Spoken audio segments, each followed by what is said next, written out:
This is the Storm Warning Show.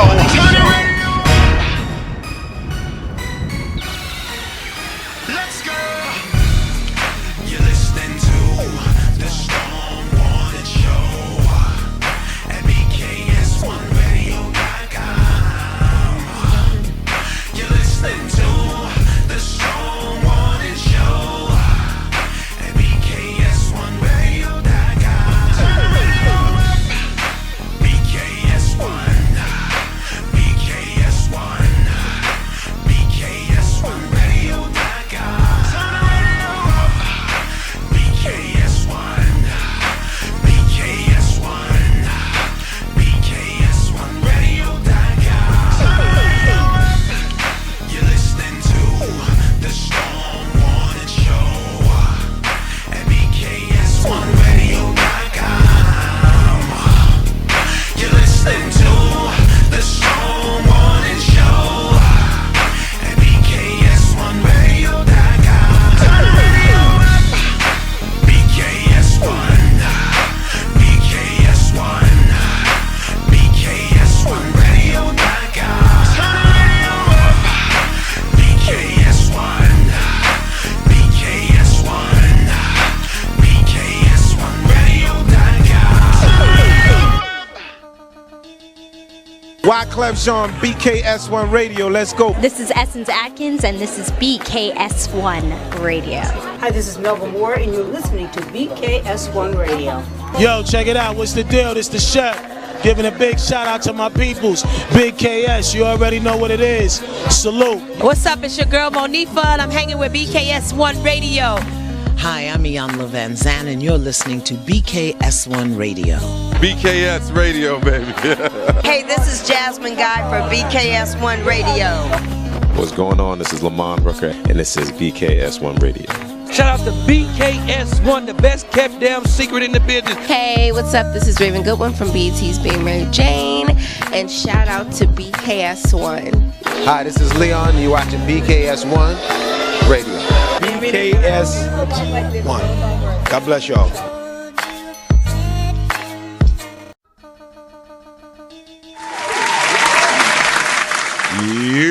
You already know what it is. You're on the official Storm Warning Show. Yes, BKS1 Radio. You know what it is. Here with my partner, my peoples. Hola. My little spicy Puerto Rican. I still got my monthly laugh, so bear with me. Hurricane Kiss. Hi, y'all. 1/3 of the R&B group Allure. I be trying. Where your class go? Where your class? Where is your class? Always good to be here with my partner. Listen. Representing Africa. Listen. Shout out to everybody on the check-in. So I'm the general. Yes. In case y'all don't know, I am Storm Lord. This is the Storm Warning Show. Well, we keep it 100 and we talk about some things. We're going to talk about some things tonight. So no matter what platform you are watching us on, trust me, share it out. Hit the share button.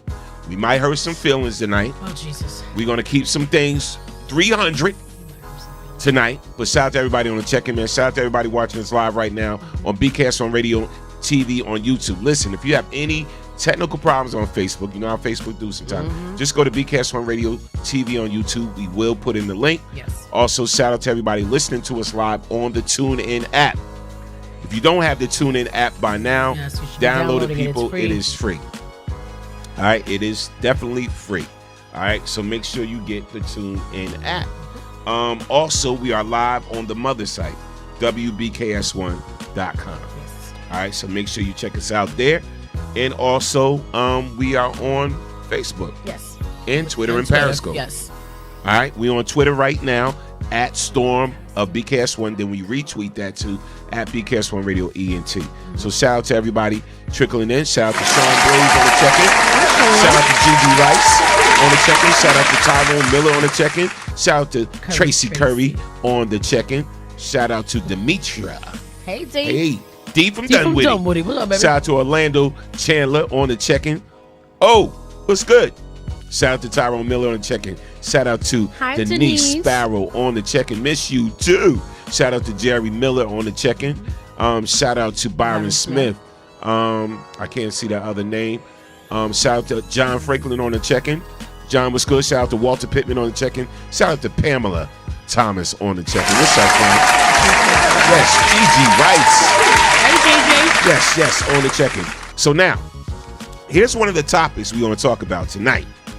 All right? So y'all get ready. I want y'all to keep it real. Who handles being cheated on better? Men or women? Who handles it better? Who handles being cheated on better? Men or women? All right? We're going to keep it 100 tonight. Listen, again, if you got any technical problems, just go over to YouTube and we'll be right there too. All right? So, Kiss, I'm going to go right in with you. Before we even get into our current events and our topics, who handles being cheated on better? Men or women? Be honest. I think nowadays, and this is just from stuff that I've seen, I think women are now handling cheating better. And I only say this because we're already known as emotional. Something happens, we cry. Well, some of us cry and just, put an H on our back, we handle it. Some women are a little bit more psychotic. They'll show up to your job, want to stab you.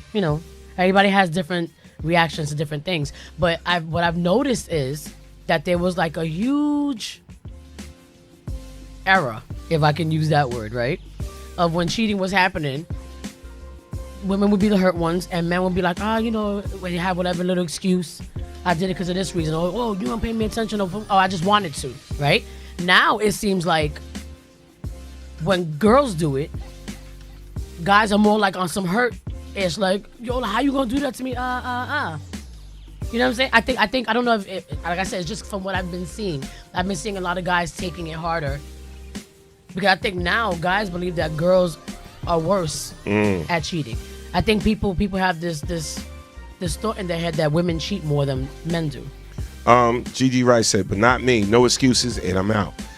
Demetrius said, it's independence, but in my opinion, I think it's women. Women handle cheating better? Really? Okay.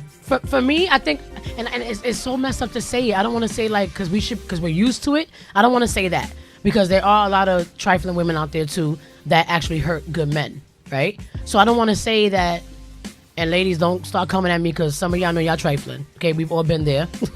I'm just saying that I think it's been handled, the same type of way on both spectrums. Just, we have this thing where I think people feel like men used to cheat more, if that's to be said. But a lot of women were also better at lying about certain things and getting away with it. All right, if that makes any sense. So I'm gonna keep this 100, and this question goes out to our listeners too. I want y'all to keep it 100. Yes. Be very transparent tonight. Who can admit that they cheated on someone? You know what? Clap your damn self up, girl. Clap yourself up. I did. I wasn't proud of it, but I did. How did it make you feel when you cheated on them? Honestly?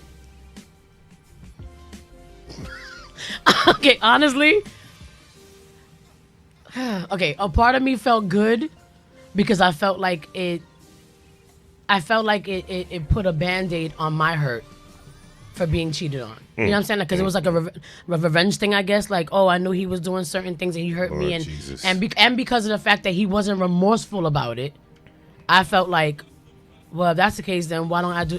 You're young, you know what I mean? When you're young, you do things for different reasons. Now I'm at a place where you kind of want to be, you want to be settled down. You want to be in a healthy relationship, and that's not easy to come by nowadays for whatever reasons.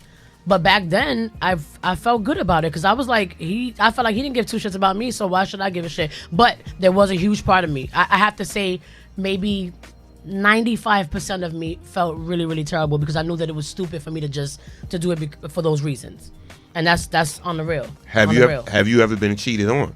Hell yeah. Okay. And for the ones that said that y'all didn't, y'all some lying asses. And how did it make you feel when you was cheated on? It made me feel terrible, but I was cheated on 1 billion times before I actually said for the first time in my life, and that was way down the line, that I was going to do it too. It wasn't like every single relationship that I had, and I was in plenty of relationships that I knew I was being cheated on, but didn't cheat. You get what I'm saying? It wasn't like every single time you do something stupid, I'm going to go and do it. That's petty, it's childish. It took me a very, very long time, like later on in my older years, where I was just like, damn, like how many times are people gonna keep on doing this? And you know, you think you're a good person and you're doing right by the relationship, and this is what you do. And I finally said, well, I mean, whatever. And I slipped up. When you got cheated on, did it lower your self-esteem?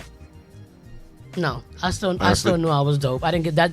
That's never gonna take away from how I valued myself. It just made me question him. Like, you that dumb? I ain't cute enough. I ain't pretty enough.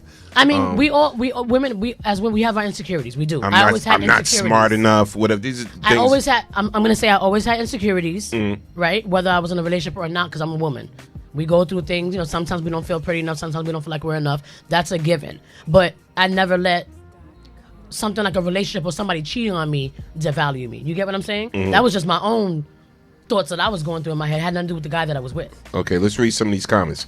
Shout out to Demetria. She said, I never cheated on my hubby, but I did cheat on hubby adjacent often, and sometimes I even threw it in his face. Okay, but wait, I gotta ask you a question, D, right? Because if you guys know Demetria, D from Dunwoody, she's an avid listener. She's one of our platinum listeners. Deidre. And if you know Deidre is in we can say it, right, D? Demetria? Yeah, Demetria. It is in a polyamorous. She's in a polyamorous relationship. Right? All right. So being in a polyamorous relationship, do you and you can have your cake and eat it too. You can have your cake and eat it too. So how do you even consider something cheating when you're already with that person? Is that correct question to ask? You know what I'm saying? You're with the people, so how you cheating on the other person with the other person? Or is it because you go by a certain routine and a certain schedule, and if you go against that schedule, it's considered cheating? You gotta call in, because I'm confused. I'm serious. I'm not even trying to be funny. I'm really, really confused about her comment. Because we know about her life. She calls, she talks about it all the time, and we're very aware of it. I'm just trying to understand. She said I cheated on hubby adjacent, but how is it cheating when y'all are all in a relationship together? Call in 646-233-1302, because that's something we need to discuss. All right, so this is what I want y'all to watch this, right? Yes. And before you call in, before anybody calls in, all right, I want y'all to watch this. I want y'all to comment on this as you're watching it, and what do you think about it? So, 100 people was asked, did you ever cheat on someone? Right. 100 people. I'm going to show y'all this. Okay. Look at their responses. I want y'all to look at their responses right now. You know where you at. The Storm Morning Show. Yes. Hurricane Kiss. DJ Storm, Norm the General. Here it is. 100 people were asked, did they ever cheat on somebody? And this is their response. Check it out. They lied. Have you ever cheated on somebody? Yes. Why did you do that? Because I'm home.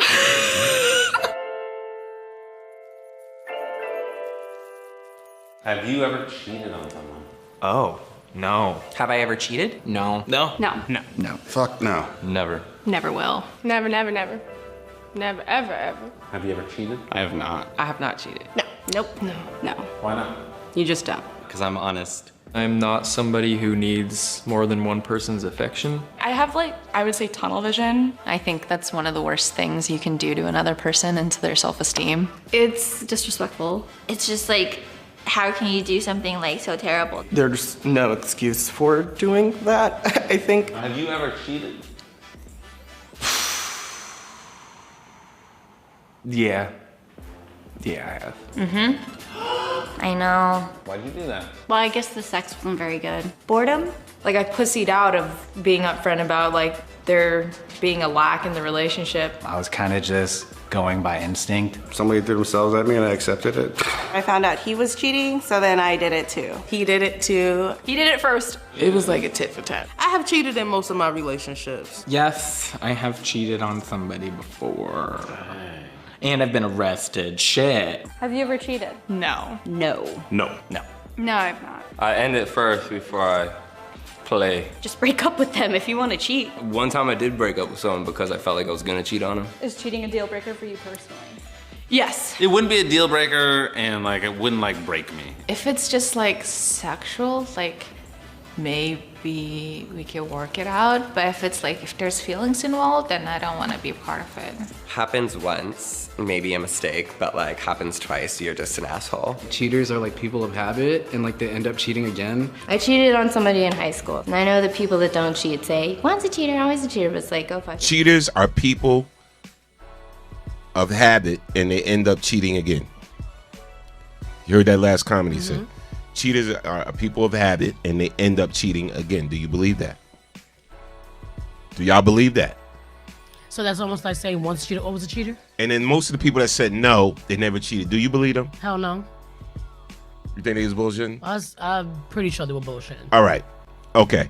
So let's talk about this thing. And most people deny it because they didn't want to get the backlash of, oh, but you did, because they're scared of being labeled as. So Gigi said, if you have to cheat, just break up. Why waste time? All right. So let's clap that up. Yes. Let's clap it up for Gigi. If you agree with that. Only if you agree, Kiss. Yeah. Shout out to Jeffrey Gibbons on the check-in. Shout out to Jaleel Grady on the check-in. Orlando said, I've been on both spectrums. When I was cheated on, I felt like I wasn't hot enough, but I did realize it was not me. And when I cheated, my wife was emotionally distant, and I felt justified, but I also felt bad doing it. And the feelings I had for the other woman were completely real, and I was in love with her. This led to our divorce. Wow. At least he's being honest. This is what we want tonight. Right. Denise said, once you cheat, my trust is gone. Can it ever be restored? Denise. Walter Pittman said, I disagree. Walt, what you disagree about, bruh? What you disagree with? Gigi said, if you had to cheat. Oh, wait a minute. I read that. Yeah. Let me go. Shout out to Bob Sumner on the check-in.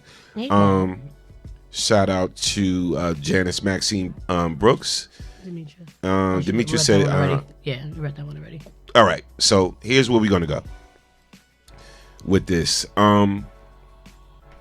See, if the question is who can handle it better, men or women, I don't think men can bounce back if they got cheated on. But a woman, and I've seen it, women are more forgiving than men. Men do not like anybody messing with their territory, with their property. That's what we're very territorial, real talk. So it's like if we know somebody has been dipping in our sauce, we're gonna have a problem. We're gonna have a problem with saying, you know what, we can get through this, we can work this out, whatever the case may be. A lot of women will be like, okay, but I love them, I'm gonna stick with them, but they always feel as though they got that get out of jail free card, and they always will use that card. So here's my thing: if you're gonna stay in a relationship, real talk, ladies, with a man that cheated on you, and you say you're gonna forgive him, real talk, and you say you're gonna forgive him, all right, you eventually gonna have to let that go. You're gonna have to let what he did go. You're gonna have to. You never forget, of course, but you're gonna have to let it go. What? All right. What? I agree with the fact that women are more forgiving, right? Because I think a lot of us have been there, whether anybody wants to admit it or not. Maybe you haven't. If you haven't, God bless you. But for the ones who have been there, like for me, I'll speak for myself. When it happened to me, I was forgiving. I stayed. But I think it depends on the person. Some people stay because they feel like they can't do better than that relationship or that person that they're with. We know that that's a crock of shit. Because there's always something better for somebody. Like they said, there's somebody for everybody. We may not agree or whatever, but there's somebody for everybody. I just feel like if I'm going to forgive you... Oh, no, what I was going to say was a lot of women forgive, right, the guy, and stay, but know that they're going to keep on doing it again, right? That's the decision that you make on your own. If I forgive you, I'm forgiving you because I'm expecting change. At the end of the day, there's a lot of guys that will say, I like that. I'm just saying, if I forgive you, it's because I'm expecting change from you. The same way if I cheated, I'm sorry, caller from the 404, hold on 1 second. If I cheated on a dude and he forgave me, I'm gonna assume that he's doing it because he's expecting change. Mm-hmm. Although you do get the conniving and the I'm having a brain fart. Like, you know, people who just want to do something just to be able to get back at you. Like, I'm gonna forgive her, vengeful or whatever, right? I'm gonna forgive her, but she gotta know in the back of her head I'm getting ready to bang every broad that comes in my thing, just so that if she finds out, she can feel how I felt. But I just feel like if you have that in your brain, that means you already set up for that. You already set up to just do what the hell you want to do in some relationship, regardless of how she feels or not. No doubt. Caller from the 404. State your name, where you calling from. You're officially on the Storm Warner Show. What's good? It's B from I knew Dunwoody. it. Hi, boo. What's going on? Hey, mama. How are you? nothing much. Watching PJ Mask. What's your thoughts on this? The Talk to us. nighttime is the right time. Right. Anyway. I'm sorry. What's your thoughts? Nothing. It's from PJ Mask. Anyway, I'm sorry. My thoughts is personally, I just feel like maybe some people, men and women, I gonna say people, some men and women can't be in monogamous relationships. But because I think the way that we are raised and the way that we are taught, it is something that you're supposed to do. But that's how you get into the situation of cheating, because you have people that are not monogamous people at all trying to be something they're not. And that's how you get into the pattern of cheating. Some people, everybody have a reason, whether it's fictitious or real. But, you know, people say, oh, we want honesty, just be honest. But come on, let's be honest. If you with your dude, you been with him for 2 years, he come to you like, well, baby, I love you with all of my heart, but you just not enough. You're going to bust that man in his face. Or you gonna be upset with that female if she say something to you like that. And so cheating happens because they don't want to hurt her. I'm not saying this is for the case, because you just got some low down dirty folks that just like, oh, I can do that. So you know, it's not for everybody, but to me, in my opinion, that you get into a situation because they're trying to protect the feelings of the person that they love. For one, they can't explain it. And for two, they don't know how to stop it or how to correct the behavior if it's a behavior that can be corrected. Right. Exactly. Okay. So going back to your comment, D, right? What you said earlier. Okay. You still being in the situation that you're in, being in the relationship that you're in right now, if something like that was to happen, it's still considered cheating, even though y'all are all pretty much already together? Well, not amongst us. No, that's not. So you mean outside of that? Yeah, outside of that, you have boundaries. Okay. And it's not saying that you cannot outside of this, but if everybody's not in agreement or everybody does not know what's going on, guess what? You sneaking around. And what is sneaking around called? Cheating. Got you. Okay. So in regards to my comment earlier, it wasn't when it was like this. This was before. It was before, honey. It was just when we were a threesome. And when we were just as they say, when we were just a triad. And what happened is, because I was young, and a lot of it had to do with just young and immature. Immaturity, okay? Because, number one, I knew what it was, but at the same time, you know, like I said, when I first entered into this, I was 16 years old. Okay? And so, like, I was able to accept it, but then by the time I reached 20, it's like, okay, I understood what the rules and the boundaries were. But I had this little thing in my head where, nigga, you don't own me. I can do what I want to do. See, that's that wrong mentality. And I knew he couldn't do. Of course, he would be mad. He would pout. He would be upset. And I'm like, well, whatever, you know. And that's how he throw it in his face, stuff like that. Right. Or like if I found out, oh, okay, he messed with some girl down at the office. Screw you. She might be all right with it. So wait a minute, D. Excuse me, D. D. Was this your husband? Huh? Is this your husband you talking about? Oh no, he's special. Oh, I would never okay. cheat on him. Okay. We talking about her. We talking about adjacent, honey. Okay. Back in the day. Okay. But that's what I'm saying. Like when I was young, that's how I used to be. Like, oh, he's seeing somebody. We gonna see. And then like I wouldn't say anything, or I would just like make it subtle, and he'd be like, "Oh, so you going out? Yeah. You with him? Yeah." He'd be like, "You think that's right?" And I would go, "You don't own me." You know what? And then I would throw the fact up in his face that he was married, you know, blah blah blah blah blah, that he could never marry me. You know, just stuff you do.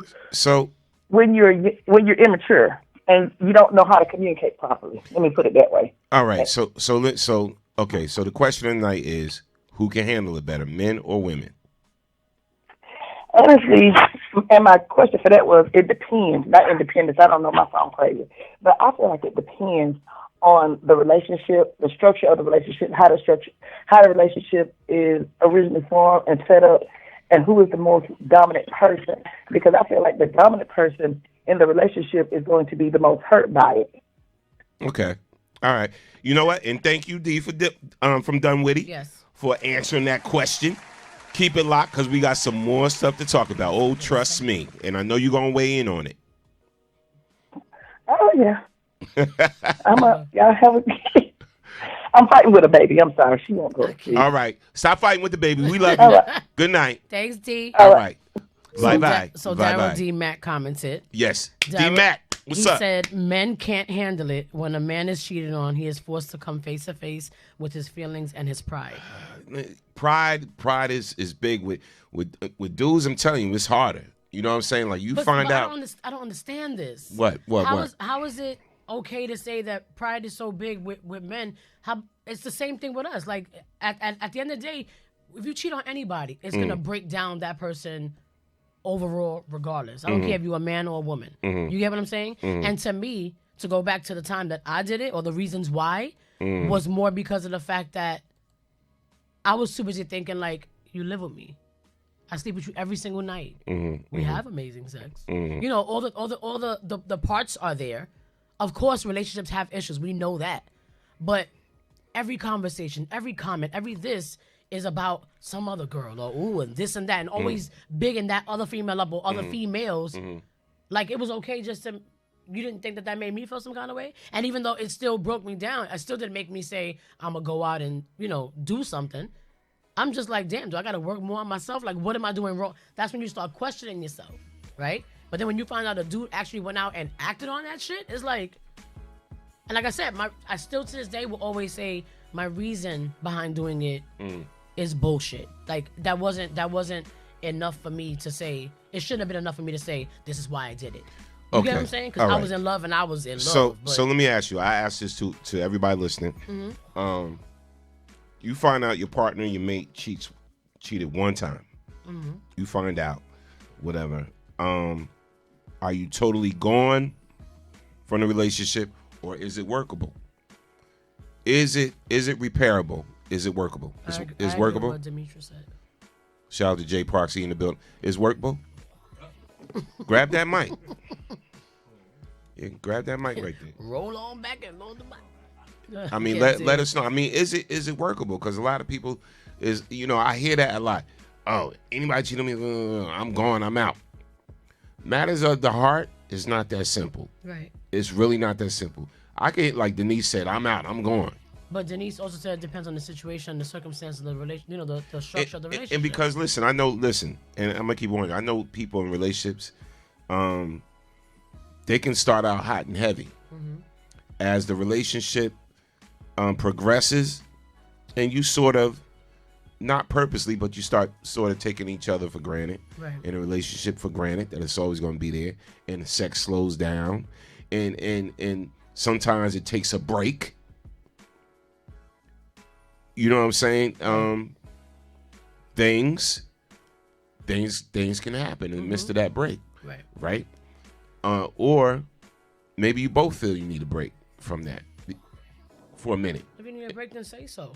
You know what I'm saying? So, but here's my thing. I think a lot of times where men go wrong is we not honest. We not honest when it comes to certain things. When it comes to cheating or wanting something else, right? Temporarily. And what was the Jay-Z line?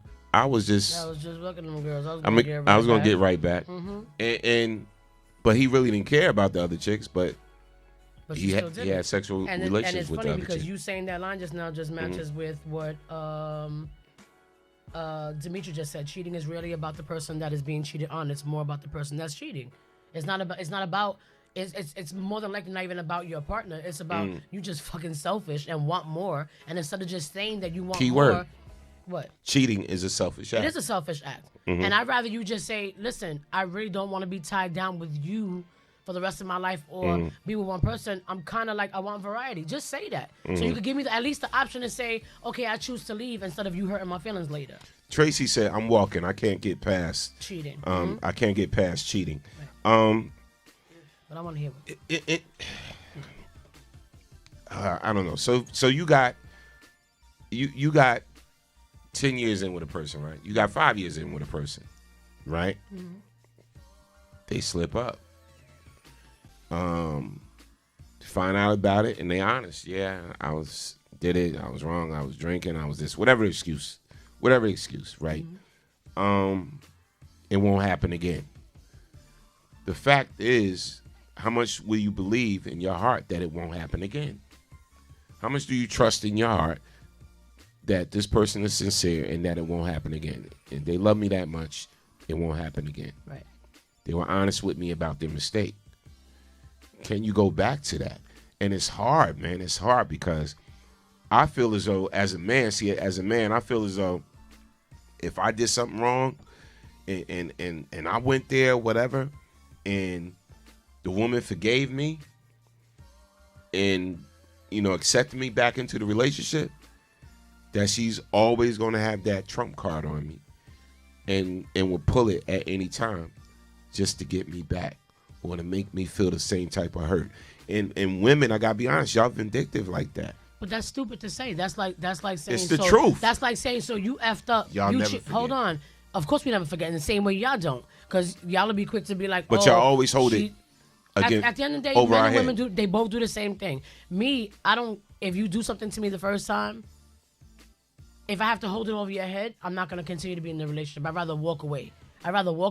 Start anew somewhere else, give myself some time to get over the shit before sitting there and staying with you just to say, well, remember the time? Or if I say, oh, I'm going to go out with my boys, what, so you could go and get some more pussy? You know what I'm saying? Like, nobody got that type of time.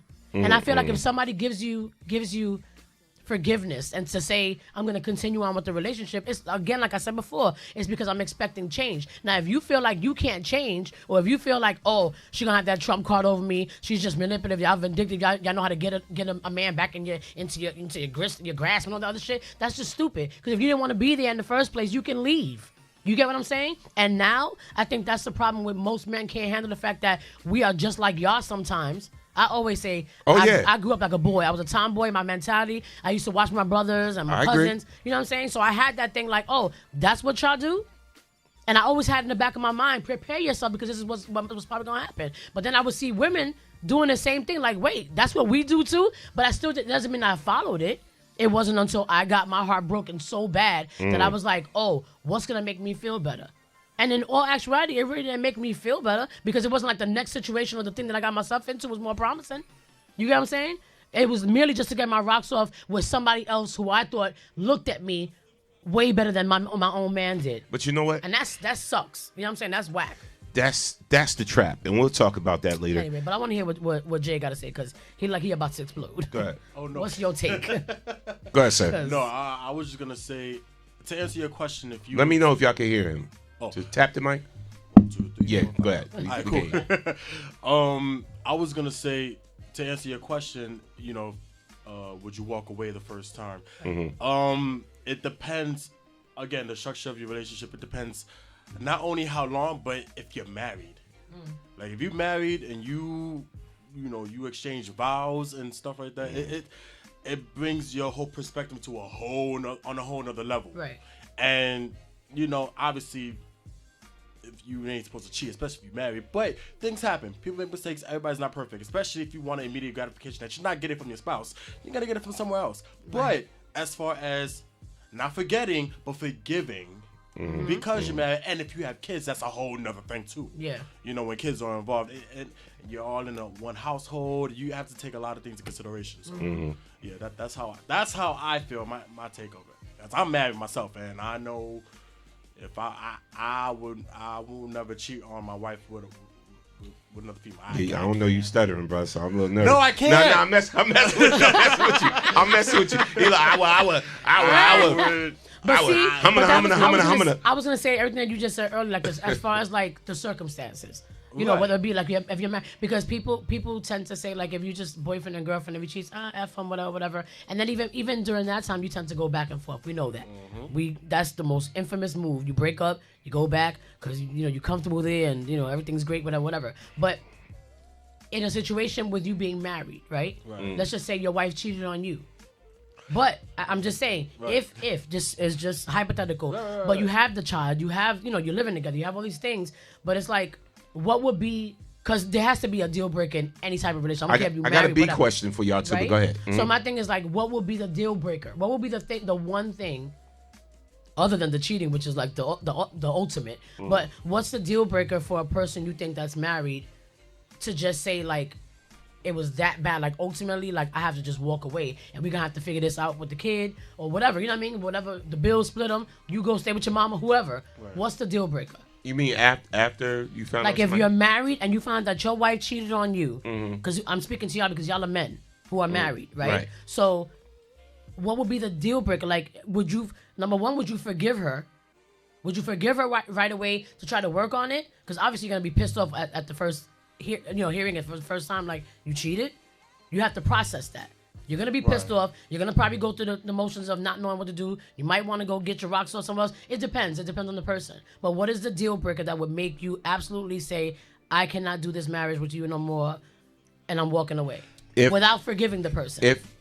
If you mean without forgiving them. Like if the forgiving. So I found out they cheated. Yeah. Here it is. If I found out they cheated, and they admitted to it. All right. If I find out they're still in contact with the person, that's a deal breaker. I'm done. Like I'm totally done. We can't even talk about repairing it. If I find out that they have emotional attachment to this person, I'm done. Okay. Like then I'm out. Like I'm totally out. So like if you found out your wife was cheating and she goes, but I'm sorry, I didn't mean to do it, and you say, you love this dude, and she says, yes, but I love you more. Yeah, no. Oh, what's love got to do with it? No. Yo, because I'm saying it happens. People say stupid. You talking to me? The first it's of all, almost like Eddie Murphy, what he said. Fuck her? Yes, I fucked her. Yes, I fucked her. Fucked her. Yes, I did. I fucked her. I'll make love to you. It's bullshit. No, get your ass making love ass out my house. And the same way you say women are vindictive, men are very vindictive and manipulative too. Listen. Y'all sleep with the next ish and be like, oh, I want to make love to you, and pillow talk and shit, knowing that girls are gonna take heed to that. If a girl really likes you, they're gonna believe everything you say and think that they got a better win with you. It happens. All right. So listen. So let's look at this scenario, right? Across the board, boy. And listen, phone lines are open. You can call in 646-233-1302. 233-02. All right. So again, we're gonna say that in English. You can call in 646-233-1302. You already know what it is. We are talking about who can handle cheating more, men or women, and then would you stay? Can you work through it? Listen, if you have any problems on Facebook, technically you can go to BKS1 Radio TV. On YouTube, I will post in the link again. That's if you have problems on Facebook. If not, you can stay right there on Facebook with us. But here's the link. I just posted it in to the Facebook comment section. But we're gonna keep it 100 tonight on the Storm Warning Show about this topic. So I'm gonna play this other clip for you. Okay. And this young brother was just telling his sister that, yeah, I cheated. Deidre says she should have been in this show. I T. I cheated with multiple girls. Ooh. All right, so here's a clip, and let's talk about this clip. And we're gonna come back. We're gonna keep it 100. Tonight is gonna be total transparency with your listeners and with the hosts. All right, here's the clip. What did you do? I did everything. Like what? I had sex with other girls. I did everything.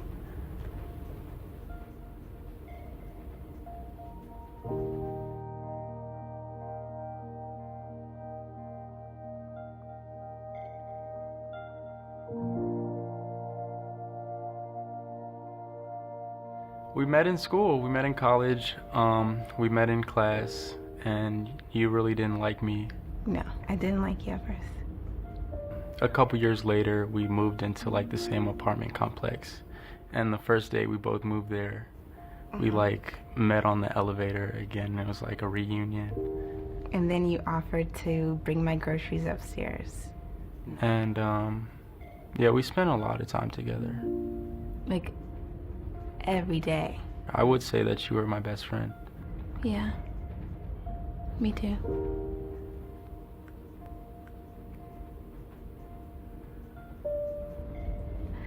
I would go through his phone, and I would like see text messages or like pictures of girls, and then I would ask him about it.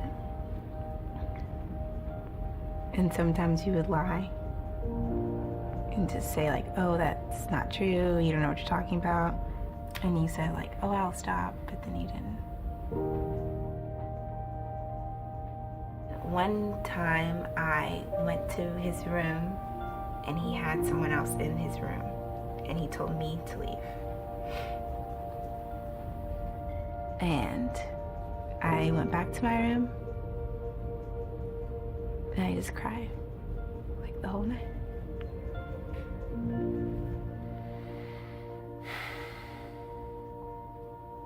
So listen, let's talk about this thing. So y'all heard it. She was hurt. He said I cheated. I did everything. But okay, I gotta take my glasses off because I'm starting to see blurs. Yo, dude said I did everything. He told her they're having. See, this is an honest moment. I get that because cheating to most people is even kissing somebody. Because I feel like the most intimate form of anything, like anything with sex, is kissing. So most girls. Most people, I think if you kiss somebody, you cheated, bro. You're like, you put your mouth on somebody else. That doesn't mean the genitals. It doesn't mean the grocery. It don't mean the booty. He said, I did everything. Like, that means I kissed her. We did whatever. Shout out to Regina Crawford on the check-in. Shout out to Walter Pittman on the YouTube side. They just jumped on YouTube. On Facebook too. And all right, let's read some comments on Facebook okay. about what we just heard. Mm-hmm. Here's the thing, right? Why we need to break this down. We talk about cheating, so right away when you hear the word cheating, you think about the physical act. Right. Somebody basically cheated on you physically, whatever. What we don't talk about a lot of times is the pain that cheating caused. Mm-hmm. So you saw this young lady's face, and you saw her reaction. She was hurt because she said we were best friends. And see, come on, man. A mature man like me at my age now, I always think about the consequences. Right. And I always think about I cannot let another female get one up on my woman, on my lady. I just can't. I can't do that now. I can't let another one have that over my woman. Like, yeah, I had him, and then knowing that she might see my lady or whatever like that, and like I had him or whatever like that, and she's in that ha moment. You know what I'm saying? And it's like I think about the hurt, and this is what again, mature men, you know, that have gotten to a point in their life where they think about consequences and repercussions, because some people just don't give a damn and some people just don't care. You really start to think about the hurt you're going to cause to others. And that's, you know, somebody that thinks like me is always going to be like, this is not right, you know, or I can't do it. Right. Because it is. And it's going to make her feel like this, and it's going to make her feel like that. Because when you really love somebody, the one thing you don't want to do is hurt them. Right. When you really love somebody, you don't want to hurt them. You know, you don't want to make them, you don't like seeing them feel bad. You don't like seeing them sad. You don't like seeing them cry and all of this. So when you think about all of that, because I've been there, I've been on that side of the spectrum too, where I saw somebody break down because I was honest with them. This is one of my younger years. And I saw the hurt that I caused this person. And I was like, oh man, I can't do that to nobody again. Right. So again, that comes with maturity. You know, it comes with maturity. And again, we all make mistakes, granted. But my thing is we have to start thinking about the other person's feeling. So when I think Gigi said it earlier in the show when she commented, she said, "Well, if you feel like at that, like you're going to cheat, you're going to do something, just leave. Oh, okay. Just walk away." No, I thought you muted yourself. I'm sorry, I couldn't hear you. Yeah, just walk away. Mm-hmm. You know what I'm saying? Just leave the situation. Yeah, but see, I think the fact that people can't be, I guess the better word to use is honest. Mm-hmm. You know, they can't be as honest in relationships anymore. I think that's why people find themselves so often in situationships.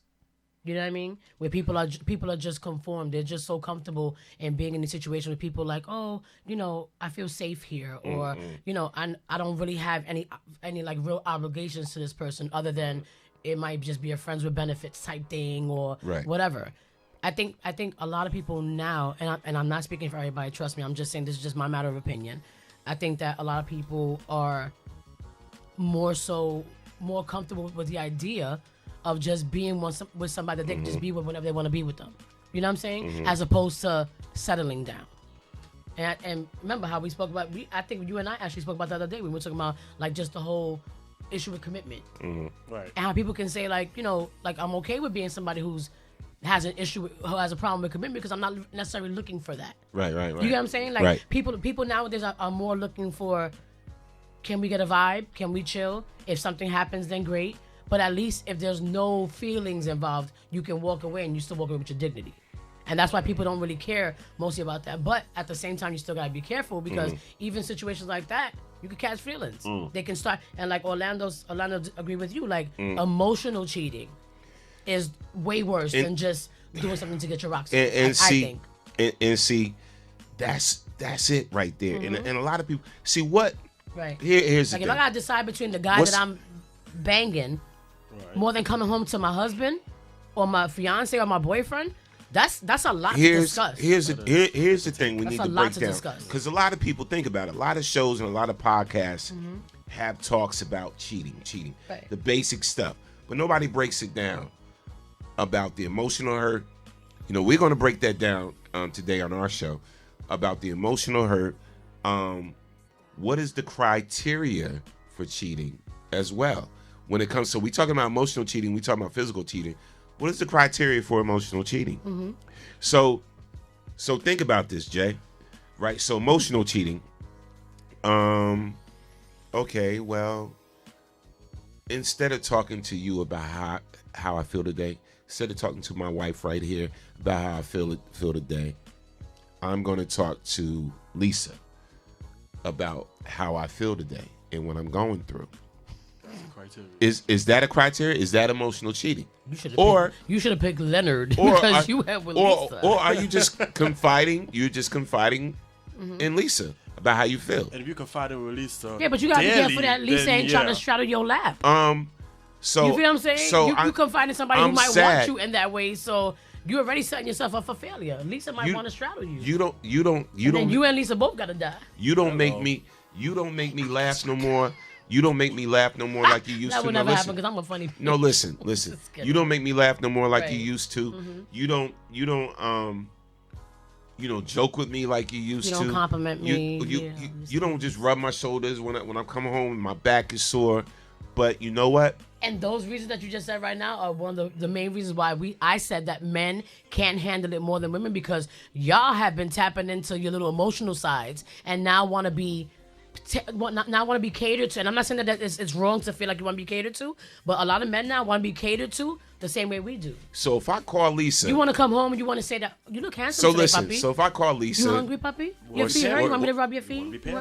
If I call Lisa, pay attention to the show. Right? If I call Lisa or Stephanie, if I call if I call Lisa or Stephanie to just get a laugh from Stephanie, or to just, you know what I'm saying, like Stephanie makes me laugh. Stephanie is funny, so I'm just calling Stephanie just for that because I know she's gonna say something funny.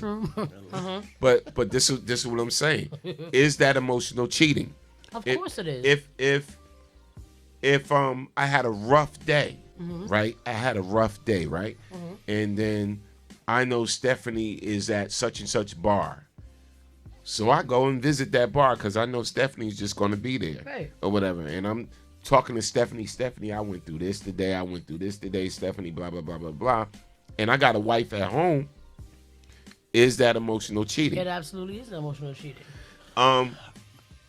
So, okay. Because what do you not think that all those things that you just mentioned are in forms of intimacy? You get what I'm saying? It's forms of intimacy. Forms of intimacy, but also you also got to consider if that's just a friend. Shout out to Victor Johnson on the check-in. Yeah, no, we could. I mean, I can agree with that. But what I'm saying is, if I'm with somebody, right? When you think about the qualities that you look for in a person, right? As most women that I know, they want a guy. Of course, the typical, the cliche. I want a man who's respectful. I want a man who's gonna provide. I want a man that's that looks at me and value. Huh? So you're a Renaissance man. Right. Not even that. But so Deidre Francois said transparency is a must. Is a must in all relationships, especially if you are committed to another. She also says emotional cheating is the worst. Physical is fleeting. Right. Walter said yes, Norm. Denise Bow said funny, Deidre Francois, Delisa, and Deacon Dave. I'm just saying. Regina Crawford, right. Yeah. But like, I mean, my whole thing is this: like, if I look for these things as qualities in a person, right?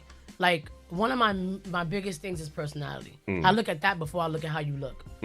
Like, honestly, like that's not my first go-to. If you can make me laugh and we can have a good time, to me, that's conversation. Right, and have conversation and not get bored. And you can say that's the one thing that drives one another to like stay. To me, that's a form of intimacy. Like if you can make me laugh, what the hell else you think you're gonna make me do? You get what I'm saying? That just makes the connection deeper when you have more to talk about than just your average Joe conversations. Like, oh, what you do today?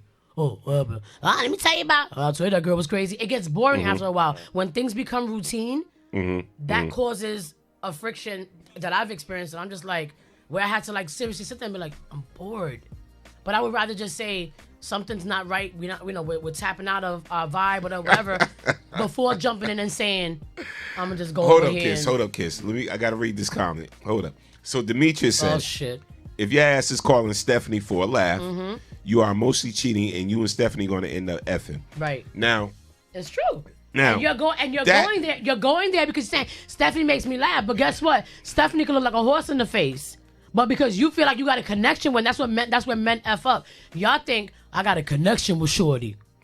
And she could look like the inside of your asshole. Let's not. See, Demetri, listen. Let's not. Not in every case. No, listen. Not in every case. I'm not saying every case. You're gonna end up in response to Demetri. Not in every case you're gonna end up effing or whatever. Like you can have a friend of the opposite sex and still be in a relationship, whatever, like that, and whatever. This is why if you do got these friends of the opposite sex, they need to be your mates' friends as well.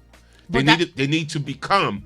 But that never works. Your mate's friend as well. That never works either. You know why? Why? It don't work either because it don't. You know it doesn't. Go ahead, Jay. Go ahead, Jared. I would say yes and no. They don't need to be their friend. They just need to support your marriage or what you got going on. Why not? No. Why not? Because your wife's Jay. I'm gonna keep it 100 with you, fam. 150. Listen, as an OG, your wife ain't trusting all the females around. Just about that's your friend. Listen. Come on. That's gonna be the first thing they say. Listen. Right or wrong? Listen. As an OG, your wife's friends right need to become your friends eventually, and your friends need to become your wife's friends. Because I'm telling you right now, tell me. If they don't listen. If your friend don't want to become your wife's friend, right? If her friend don't want to become your friend, it's because they want you. It's because they want. It's ulterior. I ain't gonna say because they want you, but it's an ulterior motive involved with that. Like, why wouldn't you want to be? You know what I'm saying? Why wouldn't my friends, my female friends and male friends, want to be my wife's friend? You know, and like most of the time when your wife, I think I can be sure when I say this, I'm not a married man, but if your wives don't want to become friends with your friends, it's because right away that's the first instinct in a woman's head is, why she trying to be my friend? Because she's trying to get close to me so she can try to like throw me off at the fact that she wants my husband. It never works unless you just met somebody and you vibe off the top. You get what I'm saying? It's I'm loving the comments. Y'all funny. You can use that example. Me and you. been friends for how long now? What, 7 going on 8, pushing 8 years now? 8 years. Love Sandy to death. Right. Me and Sandy sit here, chill, talk, drink, do whatever. Like, it ain't never that type of, she gotta watch me type. You know, never. It's it depends on the circumstances. It depends on the circumstances. And Most wives do not trust the husband's friends. No, but there have also been situations where, and reason why I say not all the time that I feel like it's appropriate for my friend to be my wife's friend, right? Because there have been situations where I've witnessed and seen. Let's say if I had an argument with my wife and we have disagreements, and my wife is gonna want to be like, "Oh, why Jay do this?" Or I don't understand, and then my friend is gonna have. Try to be her friend and be like, "Oh yeah, girl, he full of shit." Like, no, you supposed to be my friend. Where's the loyalty? Right. That's why I'm saying, you was my friend first. But then why? So, because you never know if your friend is actually trying to break y'all up because she wants to get closer to you. Well, that too. You never know. There's right. Again, ulterior motives. And I have a comment really, really quick. Harlem's Finest, he said, it's all about intentions. When two people are platonic, confiding in each other is completely innocent. But when emotional cheating happens, there's feelings involved. So if you're intending, in bold, to confide in someone because you want intimate emotional comfort, it's emotional cheating, and people know the difference. He also said people be acting like they don't know the difference, but they know, especially when you're ignoring your significant other just to emotionally confide in your friend, in quotes. Let me tell you something, right? So I'm gonna tell you a situation. Bunny ears like a mug. So saying he's right. So I got a friend. Well, say an acquaintance. That every time every time he gets in a big argument with his girl. Every time he gets in a big argument with his girl, he goes to this particular bar. And this particular female happens to be there, right? She just happens to be there, whatever. She bar rat, bar rat type. Susan. Whatever. That was Lisa. And he starts to talking to everybody. He starts to sipping, drinking, talking to her, whatever like that, whatever. He's good when he's talking to her about sports. Your Giants didn't do this, or your Cowboys didn't do this, whatever. He's good. Right. He's good when he's talking about, oh, you hate your job too? Oh, I hate my job too. Then it goes into, oh, man, my girl, she be getting on my nerves. Dun, dun. Dun, dun, dun. Yeah. So that's when the conversation starts to change. And the worst thing you could do, and I'm telling you this, people, is tell someone of the opposite sex, you know what I'm saying, your business about your relationship. Because that's opening up the door. That's opening up the door, if they do have feelings for you, for them to kind of creep in. Because now you become vulnerable because you're exposing too much of yourself to this person. And see, this is what a lot of people don't realize, that you setting yourself up when you do shit like that. Especially if you ain't got no motive, if you ain't trying to do nothing. And you innocent. Yeah. You're setting yourself up. But see, that's when you're just in a situation that just involves high ass insecurity. I remember having 2 girlfriends that I was cool with that literally stopped talking to me because I would go to their house for little functions or whatever the case is. They had football Sundays, whatever the case is, and I literally happened to like football. I didn't start off loving it, but it was always a sport that I never really understood until one of my, boyfriends from back in ex-boyfriend actually sat there. He had patience when I was like, okay, this is what this means, and he explained it to where I could really, really enjoy the game when I'm watching. I know what the hell I'm watching. So I would just go over and come jersey wearing, ready for the beer, whatever, and I started noticing the funny looks and stuff, and I'm like, never had any motives. Don't want your man because he's a piece of shit anyway. I'm already knowing the situation, but. Literally, when I get invited after that old boy called me and was like, yo, I gotta keep it real with you. She's not really feeling you because she feels like what you doing is trying to just get in with the guys type shit. And I'm like, because you're sitting in the corner on the phone and it's your party. Why am I having more fun and that's your wife? Trust me, I don't want you. He's like, no, I know that, but it's you just never know. Well, you know what I mean? You just never know. Listen. I've always been one of the guys. Real talk, that shit gets me in trouble. Real talk. This is what men and women. Sometimes men marry or they date a Debbie Downer. right? Yeah. And listen, we're gonna have some real talk tonight on the Storm And this Morning Show. is what you saying, knowing it before going in? No. But listen, sometimes men do marry a Debbie Downer, and sometimes women marry a Donald Downer, right? Yes. So my whole thing is, so if you know this is who your mate is or whatever, right? So you take them out in social functions. They're not social, right? They not, they don't want to, bug out, act crazy, join the conversation, whatever. And they sit to themselves. You take them around a whole bunch of people, they sit to themselves. Right. But you the social butterfly. Yep. All right. Now, I'm gonna be honest with you. That's me and my wife. Now listen, I'm gonna be honest with you. Sometimes people are cool with that. They're okay with their mate being like that. And sometimes it's like, why don't you interact? Why don't you talk? Right. You know what I'm saying? And boom, and interact with my friends. And why don't you do this, whatever like that? And you start to feel like,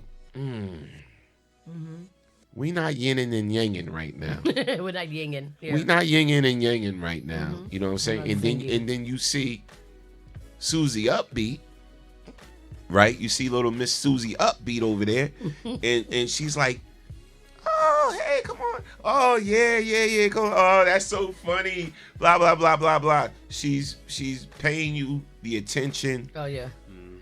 And don't tell somebody else's man, you look good today. That you crave or whatever. Boy. God forbid. That you crave or whatever. So, here it goes. Caller from the 914. State your name, where you calling from. You on the Storm Warning Show. What's good? Hello? Yes. Hello? Hi. Can you hear me? Yes, we can. Yep. What's your name? Hi, my name's Teddy. Oh, Teddy. Go ahead. Go ahead, Teddy. So I just have a quick question. Go ahead, Teddy. I'm wondering, what you guys think about these big businesses coming in to the New York area, like Amazon and Apple, and whether or not you think de Blasio has been handling this well, because, what I see is just these politicians really just not knowing what they're doing. It's making everything more expensive, and I just want to know if you've thought about this at all. I absolutely do think about it. All right, so big businesses coming in like Amazon, whatever. See, this question, even though it's off topic from what we're talking about, I think it's good for the economy. All right, a lot of people need jobs, man. There's a lot of people out there. All races need jobs. I don't care whether you white, black, Hispanic, whatever. Everybody needs jobs, right? So everybody thinks the economy is so great, but it's still not, because people are looking for jobs. So Amazon and all these other businesses coming in, welcome them in, but you have to give them certain regulations too and guidelines too. Yeah, I hear you, but I just think like you need to fix certain basic issues before you start inviting these big businesses. Like you need to fix the subway, like we can't afford to have more people riding the subway when it barely works right now. That's true. No, you know what? About that. No, you trust me. The overcrowding, all of that, whatever. Big businesses coming in is going to increase the population to any city. Absolutely. So I get exactly what you're saying. But as far as is it needed? Yeah, I think it's needed, because there's a lot of people out there that I know still not working and still looking for jobs. So you're going to have to find that balance. And de Blasio's a good mayor. I'm gonna say that, and I'm gonna leave that alone. I think he's a good mayor, me personally. Fair enough. All right. And what's your name, by the way? All right. What's your name? Teddy. Teddy? Ted. Yeah. Ted, thanks for calling. Thank you for calling, Ted. We appreciate it. All right, thank you. No doubt. Thank you. All right, so now. Whoa. Yo, I was holding my breath. No, he went off topic. No. But we thought it was some scam likely. But you know me, we also do the Man Cave Morning Show. No, because Norm be having his finger on the trigger like, all right. He said, oh, Teddy. Yeah, because you get people that call in. Yeah, you know I was ready. He's ready for, I was just wondering, you talk about it. We was waiting, I'm sorry. Yeah, no doubt. Sorry for assuming, see? Shout out to Teddy. Let's clap it up for Teddy. Yes, please. Thanks, Teddy. Ted. It's a good question. Good question. Better question even for the morning show. Yeah. On topic, but we are talking about cheating, Teddy. Right. So if your girl is cheating on you, you cheating on your girl, you may want to call back in. We could talk about Some that. of these big businesses are cheating us, Teddy, especially the MTA. Going back to the cheating thing, I was thinking about I was going to go into it. I was just going to give it out. My wife, back in the day when we first got together, it was hard because a lot of guy friends, quote unquote friends, who she had liked her or had ulterior motives and knew that she was in a new relationship with me at that time because it was brand new. And you know, when you're into a relationship, you got butterflies and everything. And she used to still hang out with her guy friends. Now at that time, I trusted her and everything. Not that I don't trust her now, but there was a time when I didn't after the fact. And it came to a point where I realized all these guys like her. I'm like, yo, bitch, what the fuck is wrong with you? You're not looking. You don't see that they like you. Like, and me. Because we're oblivious to that. Oblivious. I say we because I've always been like that. Right. Ask Aaliyah. And and that's the thing. It's just when it comes to it, it's you. That's the thing. I can't be friends with her male friends, and I'm gonna be honest with you because. But you're saying at all because of a couple of experiences, or you think that it's gonna be like that? I'm not saying that all. If I said all, that's probably the liquor. It's not that. It's me. It's honestly because maybe it's been a good 10 when we first got together. Right. And you know when you count that many, it's like what guy can you trust that don't have ulterior motives? I mean, I think that's a normal thing. I think in any relationship, ultimately, the guys are gonna always think that every female friend of yours is gonna want you, and guys are always gonna think because that happens. Yeah, because I got a side eye. Like who? I can't. Yeah, like you can't. Like nowadays, this calling people like we had this discussion about my bro. Or my like sis. you know how many conversations I've had where oh yeah, you're bro. First of all, and if I have anybody who I've ever called a bro that we had any type of intimacy, you can call it right now. Because that's how much I don't care. Because like I have guys that I was raised with that was strictly like my brothers. Yeah, I know. Best friends. And if they liked me, maybe didn't know about it, but we never went there. You know what I'm saying? So it's hard to try to explain that to the person that you're with, because in any relationship, any guy who thinks that much of their girl is gonna think that all her male friends want them. And this may be true, but that doesn't mean that anything could have ever happened. It never means that the guys ever came forth and said, this is what it is. You know what I'm saying? Like, it doesn't have to always be like that. But that trust right there is something that's always going to be a teeter-tottering thing, because you're going to always think somebody... If you love your girl as much as you think everybody else does, that's going to always be a thought in your head like, oh, if I think my wife is bad, I know homeboy wants her. Here's the thing. Here's the thing. I'm going to say this right now. Anybody listening to me, I'm going to keep 100. Mm-hmm. Nobody wants that type of thought to occupy their brain. Absolutely. All day. All damn day. Right. Yeah. Who is my woman with, or who's my man with, or who's this? You don't want to live like that. What are they doing right now? And who are they talking to? And it's like, I know, no, for real. I know people that live like that every damn day. And I'm like, listen. At some point, you have to trust and just let it go. Right. Listen, people are going to do what the hell they want to do regardless. Of course. This is one thing I learned about people in life. Teddy. If somebody wants to cheat, they're going to do it. If they'll find a way to do it. If somebody wants, people are going to do what they want to do regardless. So if you sit up there worrying like, and who's my girl talking to right now? Then what are you doing? You're in the bathroom, but doing what?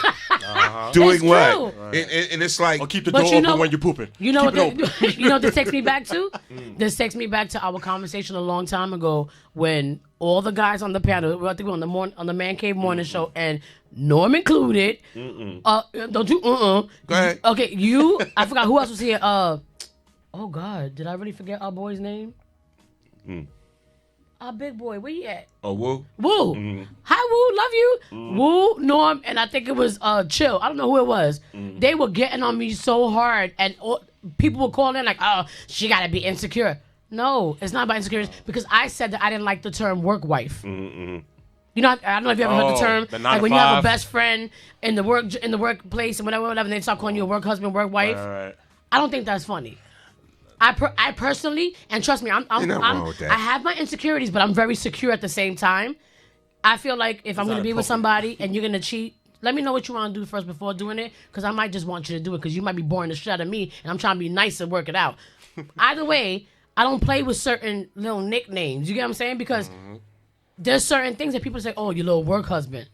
But if I say work wife, that's funny to you, and vice versa. So what you think is subliminals or something? I'm not saying subliminal, but you know, it happens. I know I can't do that with my wife. It happens. If my wife came to my job and it don't matter if they come to your job or not. It happens. What's up with your work wife? And my wife would be pissed. Tear that shit up. I'm just saying, but it happens. It happens when you get somebody at your job and you think it's a cool friendship thing, whatever. But then it turns into that Beyonce Idris shit, and she popping up in your parking lot in your car, talking about, "Hey boo, no." You trying to get stabbed today on today. Adios. I'm just saying it happens. I'm just saying this is setting aside your insecurities as a husband, yours and mine as a woman in a relationship or whatever the case is. You know what I'm saying?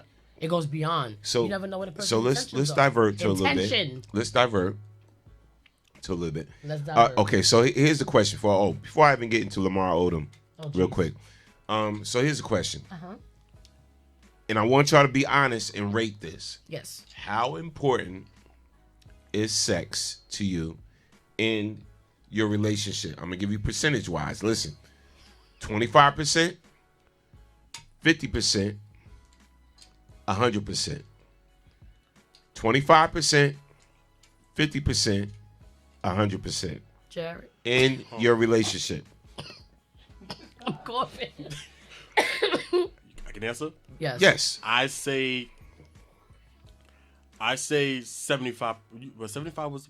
Did you get married for sex? No.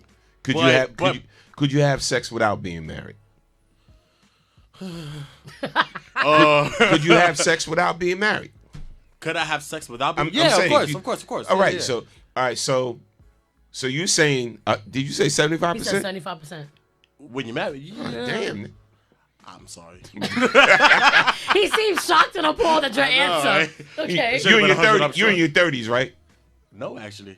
You in your 20s? Yeah, late 20s. Oh, that explains it. Okay. That does explain it. Yeah. All right. So, Kiss, real talk. All right. Damn Now it. I know what's coming from you. What type of shit?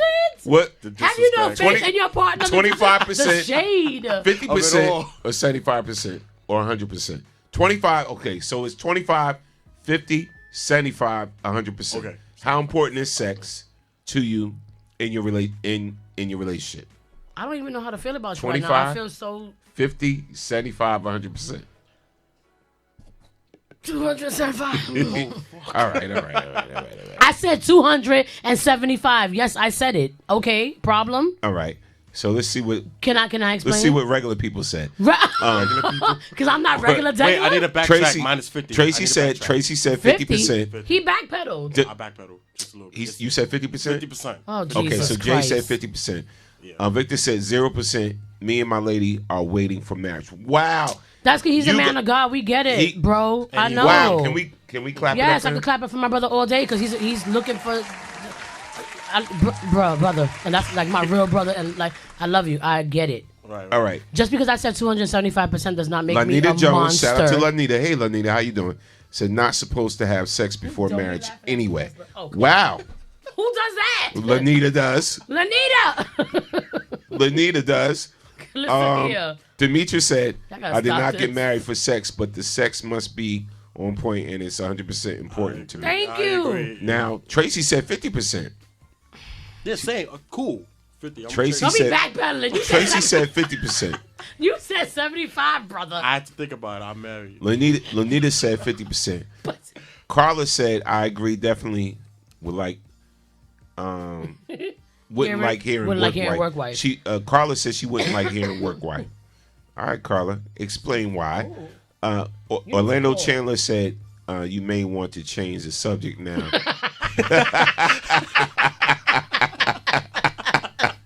Okay, wait. No, see, because Norm gonna have me how you look like the damn abominable snowman and shit. And Lanita said, I'm well. Shout out to JW on the check-in. All right. Victor said, no, wait, go back. My brother said it ain't easy to hold on to, though. All right, hold on. I got more comments. Shout out to Denise Sparrow said, I like that, and me too. Facts. Okay, That's all what you right. need to call. All right, so let me go on to the other thing. now. All right, so the question was, if you just joining us, Somebody was said 65. how important is sex to you in a relationship? And we doing it on a percentage basis. Is it 25%? Is it 50%? Is it 75%? Is it 100%? And Why you call me abnormal though? put it this way, Seriously. I'm gonna say this. I feel hurt. Can I be honest? At my point now, I'm married now. I'm But you didn't older. say what your percentage was. So I'm gonna give you my percentage, and I'm gonna tell you why. Okay. Right. And I say 25%. You the lie. Look, I tell you. Oh my God! Tell me why you lying? Why you always lying? Oh my God! Why you fucking lying? Yeah, hell no! No, no, no! Everybody sing it! Hey, he a Okay. fucking lie! No. Hold up. I'm out. Coulda- I'm gonna head out. Yeah. Yo, you just sat your black ass here and said 20. Did you say 25? But let me. That's a quarter. I know what the hell a quarter looks All like. right. So listen. And I know you. Listen. 25? Listen. Do you want to add to that equation? Yeah. Let me add to that. First of all, first and You foremost, got 3/4 right. here's why. All right. So I said relationship. So without specifying, I didn't say whether it was a marriage. No. Right. Whether you're dating, whether you live with someone, whatever, committed, whatever. So here's my thing. Mhm. Here's my thing, and I'm gonna say this. This is real talk. Somebody said stop playing, Norm. This is real talk. Real talk. If you are in a marriage, right, and your wife starts developing physical situations that may be wrong with it. No, this is why I gotta keep it real. We gotta get serious about But this you now, just said, without the jokes, right? For a second. Okay. So my thing is, if your wife develops some type of physical things, right? What's that? Dimitri, what You is ain't it gotta called? say what it is. We know. We No, get what's it. that word though? I'm drinking. Endometriosis, something something like that. Endometriosis, She, yes. she has that. She has fibroid problems or cyst or this or whatever the case may be. Mm-hmm. Any type of situations like that, right? Okay. Surgeries that may prevent her or whatever like that. And then you have to go a period of time to chill or whatever the case may be. Or anything serious, more serious than that. No, listen, really. So if I said, when I asked that question that it's important to me 75% or 100%, right? Mm-hmm. So that means when something happens to her physically where she's not able to have sex or whatever like that, that means it's going to damage me. I'm just going to be, oh my God. And no, I'm not listening. finished. I know you're not finished, but You I'm know, just I'm going to be saying, like, oh my exactly. God, this, that, whatever. I'm not going to be able to handle that. So my whole thing is like, we have to ask ourselves, why do we commit to relationships? And real talk. Listen, Dude, I'm listening. I'm sipping and listening. because you being silly. No, I'm not being silly. Because first of all, you're discussing things that I've been through. So but I'm gonna let you finish before I interject. I'm not staying quiet. So listen. So if I said 100%, is that important or whatever. So that means if that was taken out of the equation, you're leaving that person. If you think it's 100% important, Right. No, listen to me. Hear me out. If you think it's 75% or whatever, so that is taken out of the equation totally, then that means you're leaving that person because that's one what of you're thinking about. That's what you're thinking about, and that's why you hanging in there, and that's why you in there. And this is real talk. So I'm talking to the people that are in committed relationships or whatever. All right, you always have to ask yourself, why did I commit to this person? Why am I in this relationship with this person? All of these different things, and this is real talk. Now it's different when you dating, because when you dating or whatever, and the oxytocin kicks in, which is the chemical that makes you just want to F all the time. You're when you intelligent first, tonight. I'm when, liking when, this. when you first Big words. Yeah, the oxytocin when you first start dealing with somebody, right? Mhm. When you first start dealing with somebody, the oxytocin kicks in, and you're like, oh, you want to fuck, and that's when the rabbit phase kicks in. Real talk. You just Easy you wanna dump fuck all the time. You see them all the time. Boom, boom. And now oxytocin wears off. You best have some substance to carry that relationship on further. Right. Because once that chemical, you don't realize it's a chemical that makes us want to all the time, whatever. And it does wear off. Right. So the scientific time limit where it actually wears off when you it's like 60 days or 2 months or whatever the case may be. So you have to have something sustainable if you really feeling that person to keep y'all going. All right. Personality and stuff. Personality. Right. Personality. Other things, you know what I'm saying? Like in the intimacy. Right. Right? So as you get older, you do realize intimacy outweighs sex. Right. All right? There's a difference. Mm-hmm. So if there's no sexual relationship and there's no intimacy, even I'm sure when you get older, the intimacy is real amazing. Yeah. Then if there's no intimacy and there's no sex, then there's no relationship. There's no relationship, right? You feel me? Right. Okay. So that intimacy has to be in the equation somewhere. Right. And that's what I'm saying. But once you start realizing this at a certain point, you know, in your life, in your relationship. So if for those that's telling me 100, it's 100%. God forbid something happens to either you or him or that downtime that every relationship has takes a turn or whatever the case may be. So I said 25% for a reason. That's meaning that if that equation totally was taken out, that my relationship still was sustained because that's not the most important thing to me. That's why I said that. Can I? No, I respect that. 5,000%. Go ahead. Why? My question. Yeah. What? Go ahead with your 300%. Go ahead. I said 275%, and I stand by that. I don't give a shit what nobody says. And this is I said 275%, and this is coming from a woman who had fibroid problems. I've had 2 surgeries, 2 myectomies, which means that I had the fibroids removed to give me the chance to have a baby again because I wanted another child. That didn't happen because when they got removed, they came back triple. Okay, which then led to me having to have a hysterectomy, which means that I can't have children at all now, right? So I no longer have the option. So this again, my response and my next question to you is coming from understanding everything that you just said, and I was not only am I applauding you for that, and I understand your 25% now. What I'm saying is, if you weren't dealing with that type of situation, what would be your real answer? Hold on, right? Because the reason why I was saying 25%, I knew you was gonna say all that. I was just joshing with you. 50% is good, Lanita. I was just who the hell is Lanita? Oh, I thought you was calling me Lanita. No, Lanita. She said 50%. No, that's great. To be completely honest and real, right? Right. To give you guys a number you can live with, because 275 is like a monster. 275 is my actual freaking number. I don't give a shit what none of y'all say. And again, this is from a woman who came from having all these things happening, right? But I guess because I'm just a little different. I was going through all these things, but my sex drive is still high. And when I say my sex drive is still high, knowing that I couldn't have it, right? I still my mind was still on keeping the intimacy. How can I keep it going?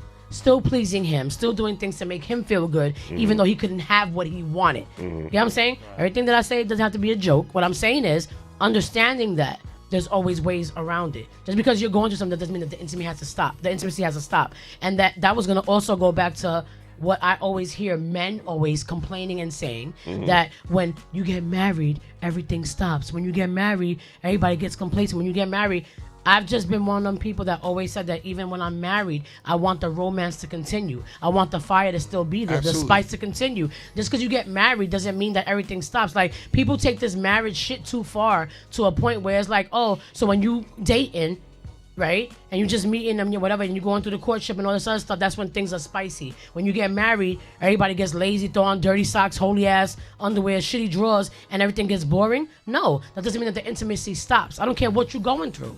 Right? Miss Kiss. And this is this is coming from a woman, like I said, who's been through the surgeries, who went through the times where my body wasn't feeling up to par and I couldn't be the woman that I wanted to be, but there was still a side of me that still wanted to give that. It's the after hours. Just because your body don't work don't mean other things don't work. So you have to work through your marriage. You have to still make your husband feel like he's appreciated and feel like he's valued, even if you can't give him the intimacy, the sex, whatever you want to call it. There's still ways around still making your man feel desired. That was my point. So what I was saying was, aside from your example, which was heartfelt, and I appreciate it because again I can relate. But what I'm saying is, if you weren't dealing with that, would your number still be 50% or would your number be high? Because I don't believe that even 50% is your actual answer because I'm one of your best friends. I know you. I said 25%. You said 25%, and then you followed with all those instructions and all those descriptions of when you have a woman and she's going through all these things. We know that. I'm saying if you weren't dealing with that and you were dealing with a woman who was capable and able, her body was fine, the health issues weren't an issue, what would your number be? Remember, the question was how important. Okay, right? So and you asked for a percentage. So listen, 25% is still a high percentage. It ain't like we said. So 25 is your number, no, whether you said all that extra stuff or not? As far as importance. Importance. Yes, importance. Importance. 25%. That means, listen, if somehow that got taken out of the equation, there's 75% that's still going to sustain that relationship. No, and this is why I said 25%. And I'm saying that for a lot. No, I'm saying that for a lot of reasons. Mm-hmm. You got to understand. You're asking the 50-something-year-old Norm. I was just going to say that. You just finished saying that because he's not 30 yet. That says a lot. As opposed to the 25-year. Now, if you ask the 25-year-old Norm, I would have been like 90%, 100%, or whatever. You ask the 30-year-old Norm, I'm going to be like, yeah, 90%, 80%. No, I can say 25%. So you're saying because older, because what we didn't think about. Listen, people, real talk. So you were saying things like, oh yeah, because it is that. No, listen. Life kicks in. Real life kicks in. Yes. Right? So we're not even talking about just physical situations that can happen. Life kicks in. You got bills. You got finances. Right. You got certain situations you deal with in life overall. Whereas you start, because eventually every relationship, you may not intentionally do it, but you start taking each other for granted, automatically thinking that we're always going to be here for each other, type ish or whatever case may be. Right. So if your man got fired from their job, or if they lost their job, or they got laid off, or you got laid off, you got fired, you're not working, whatever like that, that's gonna all that testosterone and what is it for women? Endorphins. Whatever the case may be, all that's going to be like for a minute because you thinking about I need to get work. Right. No, I need to start working. So there are different things, and this is what I'm saying. There are different things that suppress the want and the need for sex because of what goes on in life, just general things that goes on in life. You know what I'm saying? So it's like I don't want to say 50% or 75% is my high number of what's important to me. So I'll say 25%. So I still said it's there, but it's 25% as far as importance. Because you got to deal with a lot of shit in life, just period, man. Like there's a lot of things in life.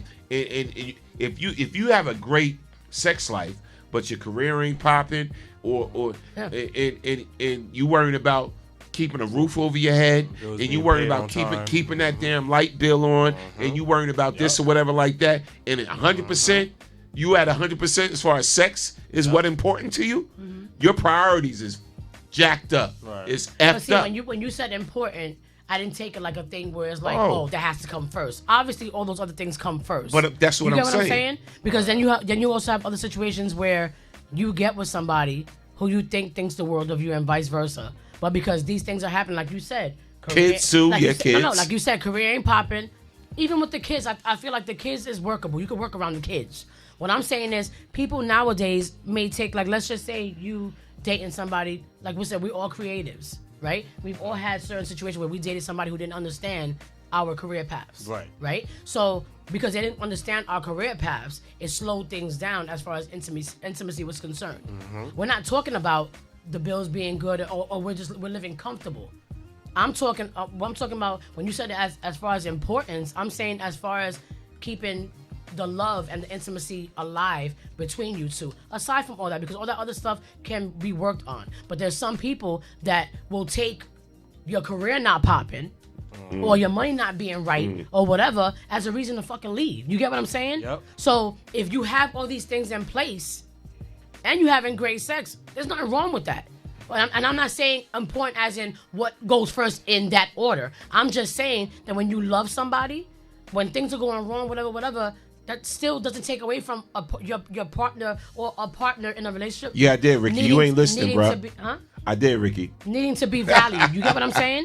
And sometimes it takes that. Sometimes it takes for you to come home and treat your man like a king in every capacity. I'm just saying, make sure he's fed. If he's sore, give him a massage. If he's whatever.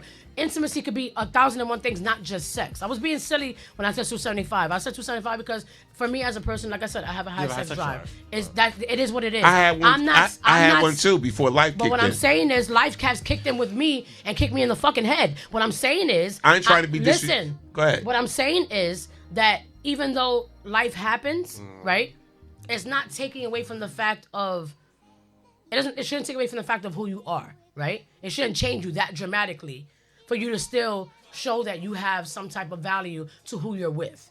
Because if you're with that person, you chose this person because you felt like that was your person that you can battle through anything with.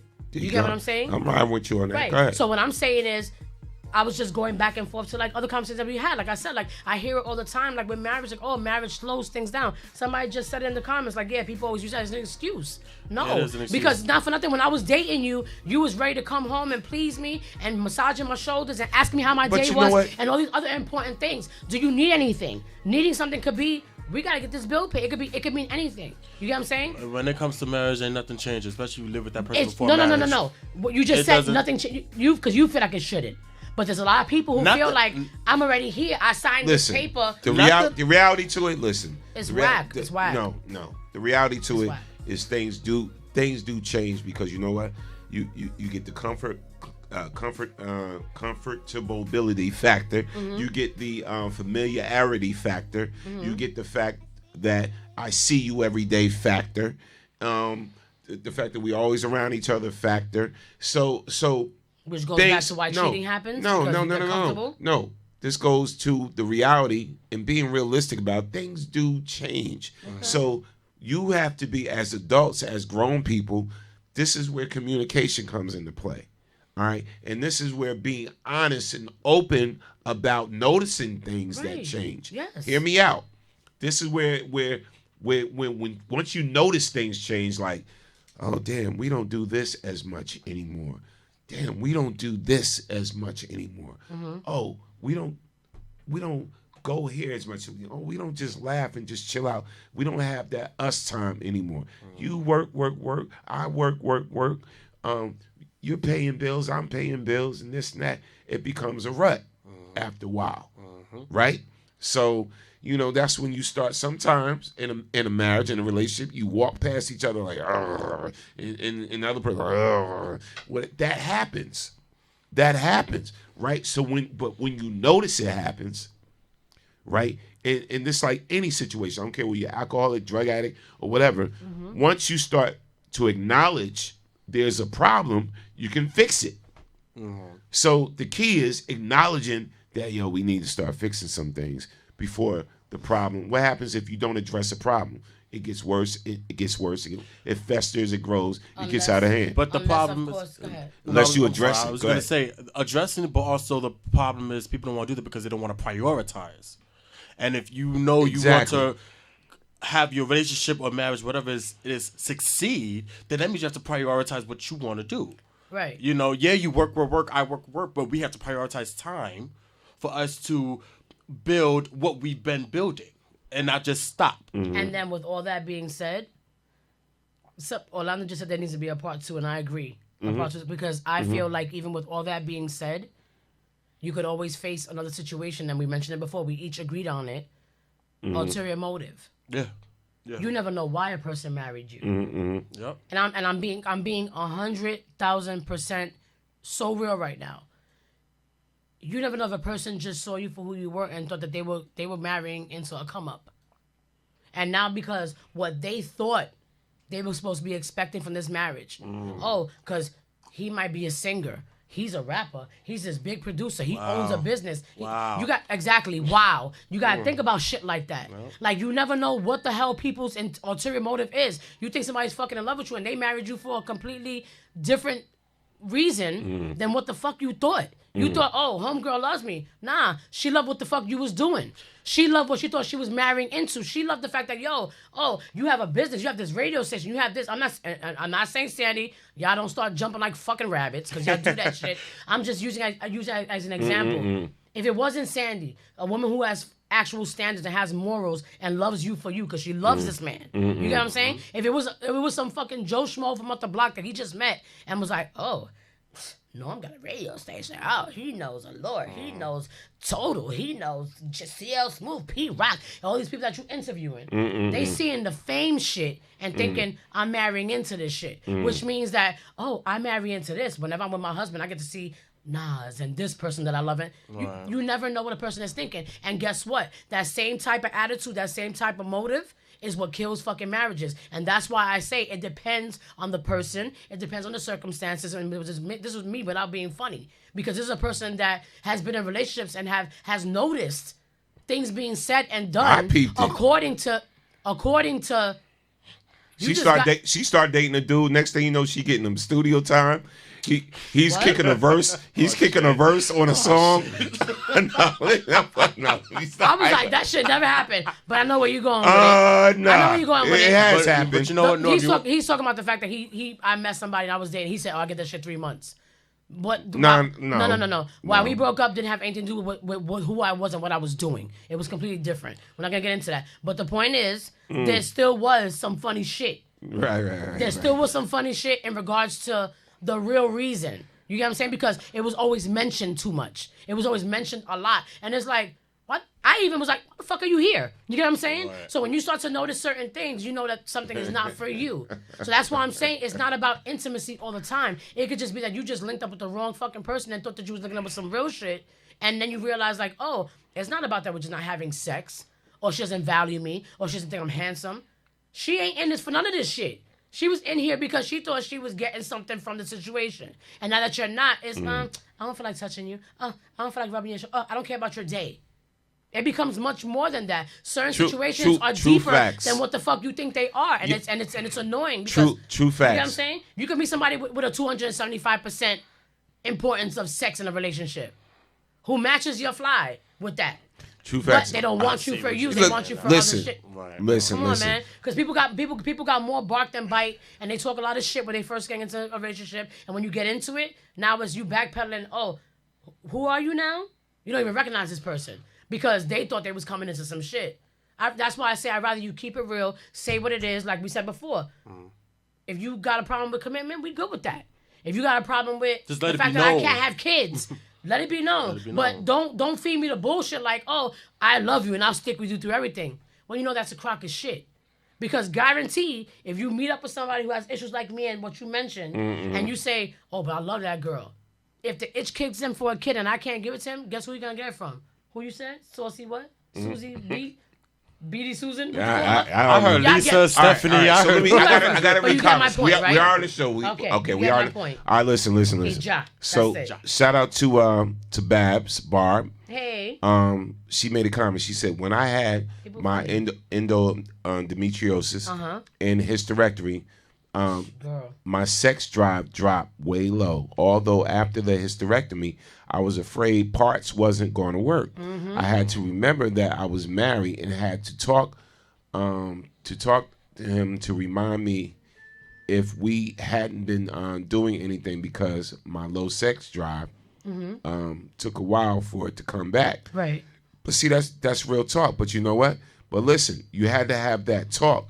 And see, this is the whole point that I'm trying to make. Hold up. Let me read. We gotta read comments now. I'm ready. All right. So JW said they have no bite because they have to soak those teeth at night. You know what? Okay. And then Linnea said keep it 100.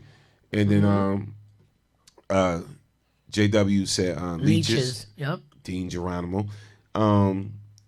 Linnea said, right, that is so true. And then Linnea said, y'all, LOL, y'all are funny. And then Misha said, preach kiss.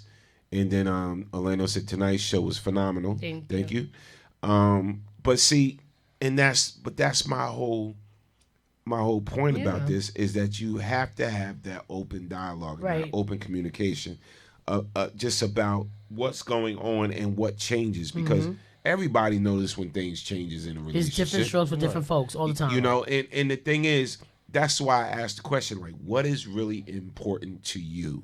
As I get older, the shit that I thought was important when I was younger, it's not that much. It's not that important anymore. Right. It's like certain things. It's like, you know, I have females, and this is why, while I'm married, you know what I'm saying? And listen, I can keep it 100 because I could be transparent. While I'm married, ask me, just, you know, well, what was it that made you marry her?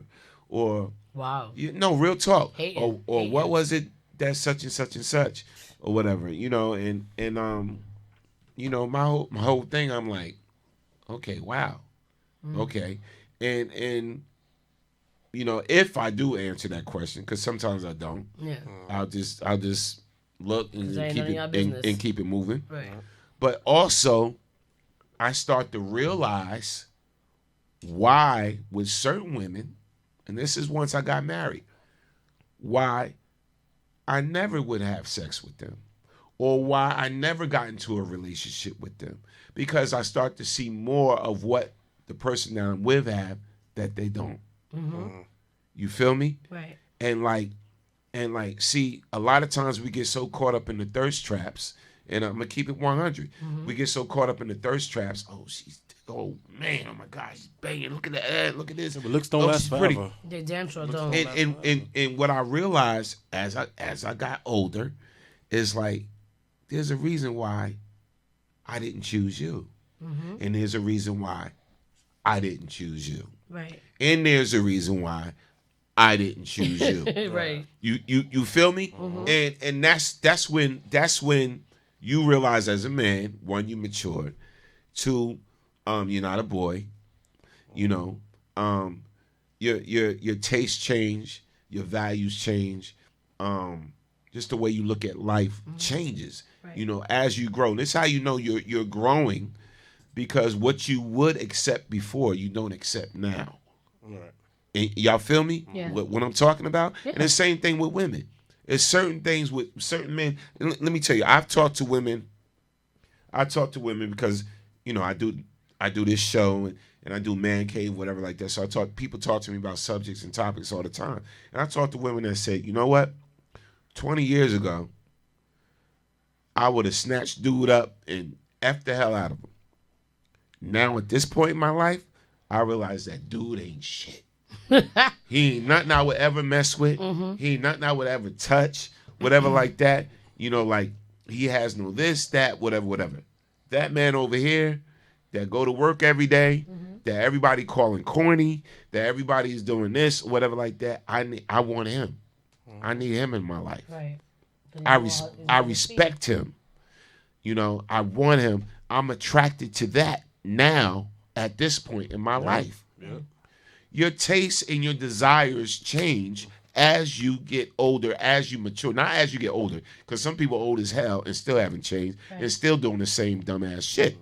So, but as you get older and mature and grow wiser, your tastes change. What you want change. Your desires change. Of You course. stop doing a lot of dumb-ish. You stop thinking, you know, just stupid and dumb in that quick microwave way of thinking. Yep. You know what I'm saying? Just the quick gratification, the quick satisfaction. Or you stop all of that. And it's like, this is what I need in my life. This is what I value in my life. This is what I appreciate in my life. You know what I'm saying? I want to lay next to somebody that I know really, truly gives a F about me. you. Exactly. Feel me? Exactly. I want to know that this is not happening. If this don't happen and this don't happen, I got we you, still babe. rocking. Yep. We're still rocking. It's true. So your values change, man. You know, so it's funny, man. You know, and sometimes when us dudes get together that are in relationships or are married, and we start to talk about the ones that passed us by or whatever like that, I was like, oh my God, I'm glad I never hooked up with that one. Oh my God, I'm glad I never slept with. Oh my God, I'm glad I never wifed this one or whatever the case may be. You know, because every woman ain't wifey material. Absolutely. And I gotta say this. It's true. Every woman is just not wifey material. Every woman is not cut out to be some man's wife. Y'all want the real? Y'all gonna get it tonight. But and again, and this is me going back to. I'm sorry, I forgot who commented about the surgeries and stuff. But to go back to what she said that her sex drive lacked after that. That was the one thing that they told me before, like, oh well, you know, the first question that was asked to me before I went to surgery was, well, how. It's crazy how you said how important, but my doctor asked me how important is intimacy in your relationship with the person that you're with, and I was like, you know, technically, it ain't that type of, you know, situation, but whatever. But to me, it's important. Why? And she said because after the surgery, you might see a lack of the want for it, or it may increase. In my case, it increased tenfold, which is crazy. Because for us to increase more than I already felt it, it's like, you trying to kill me, lady. You know what I'm saying? And not to go back to that, but it's just to say that no matter what kind of relationship that you're in, like you said, like Norm, you know, he put out a lot of great points, and we discussed a lot of different angles of it. You know, even through the jokes, like we're being serious. But what I'm saying is that no matter what situation you're in, you need to be sure about what you're getting into. That's all I'm saying. Be sure about who you want. Be sure about who you choose. And if you're not sure, then stay your ass back. Because you don't know what type of damage you're going to put on somebody. And situations can turn left in a bad way so quick. So if you're not seasoned enough and you're not grown and mature enough, like he said, the word mature, to understand what kind of situation you're getting into and to understand who you're with, then there's no point in you even disturbing that person. Male or female. Why you with them? Right. You know, and especially why you're with them, because like that's the main reason. Like you get into a situation with somebody because you know that you can go through whatever with this person. The good, the bad, the ugly, the hardships. You know what I'm saying? Like everything. Marriage should not be a death sentence. And I hear too many people always saying that marriage is like a death. Oh, it's like everything just stopped. I think it's a crock of shit. Like I said, unless you're going through something that has to be, like, you know, like you gotta fall back for a second, like a health issue or something like that. That's different. But I'm just saying that even through the financial problems, even through the bills and things like that, that should not stop people from having morals and understanding that regardless of whatever, you're still going through all these situations with a person that you once valued. So why should that value decrease because you mad because you can't pay a fucking bill? Like, it's both of y'all in the situation. So it's not just one person messing up. It's not the bill can't get paid because Norm fucked up or because Sandy fucked up. You know what I'm saying? It could just be a thing. Right. Now Sandy and Norm got to be on some Power Ranger shit. Figure it out. Right. You get what I'm saying? Because all that comes first with keeping the roof over your head, keeping your sanity, keeping your happiness, and then the intimacy can still stay. I'm just saying that people just let go too fast of still valuing their partner. You get what I'm saying? No. That to me, I'm not saying the sex and whatever. I'm just saying realize who you're with and why you chose that person before thinking that it's okay to just fall back and say, I hate you, I can't stand you, because life is happening. Life is gonna fucking happen. But life is also short. So either you're gonna choose who you're gonna be with and respect that person and value them to understand that, this is who I chose to do life with. If you didn't choose me for any other reason, there's no reason for us to do this. You get what I'm saying? And that's what I'm saying. Shout out to Barb. Barb said, and every man ain't husband material too. You're absolutely right. But this is facts. Of course. But this is facts. You know what I'm saying? And my thing is, again, people, no matter who your partner is, I don't care. You don't have to be married. You can be in a committed relationship, dating somebody, whatever the case may be. Communicate, man. Have that open line of communication. Talk about what you want. Right. Talk about what makes you feel good. Talk about what makes you feel bad. Right. Talk about you got to have these conversations. Closed mouths don't get fed. Bottom line. Right. Yep. Speak up. Speak up and speak up, and just keep letting that person know how you feel. And a lot of times we get into our little shell, our little corners. We don't express ourselves to how we really feel. Exactly. You know, I know. There's some women out there. There's just like some men out there. The older they get and they're not with nobody, people get lonely. Yes. People get lonely, man. You know, somebody listening to the show right now probably is like, damn, I wish I had a good man in my life, or damn, I wish I had a good woman in my life. If you get that person in your life, are you going to recognize that they're a good person? You know, and a lot of times we set our expectations so high, that the expectations that we want out of things, we're not willing to give ourselves. Exactly. And real quick, you I know, feel me? Yeah, I know we didn't read all the comments, but Orlando we appreciate. We're reading them, but we just we don't have that much time. Yeah. But Orlando said we aren't playing house, and it's true. We get into relationships thinking that everything is all cute and sweet, and we just playing.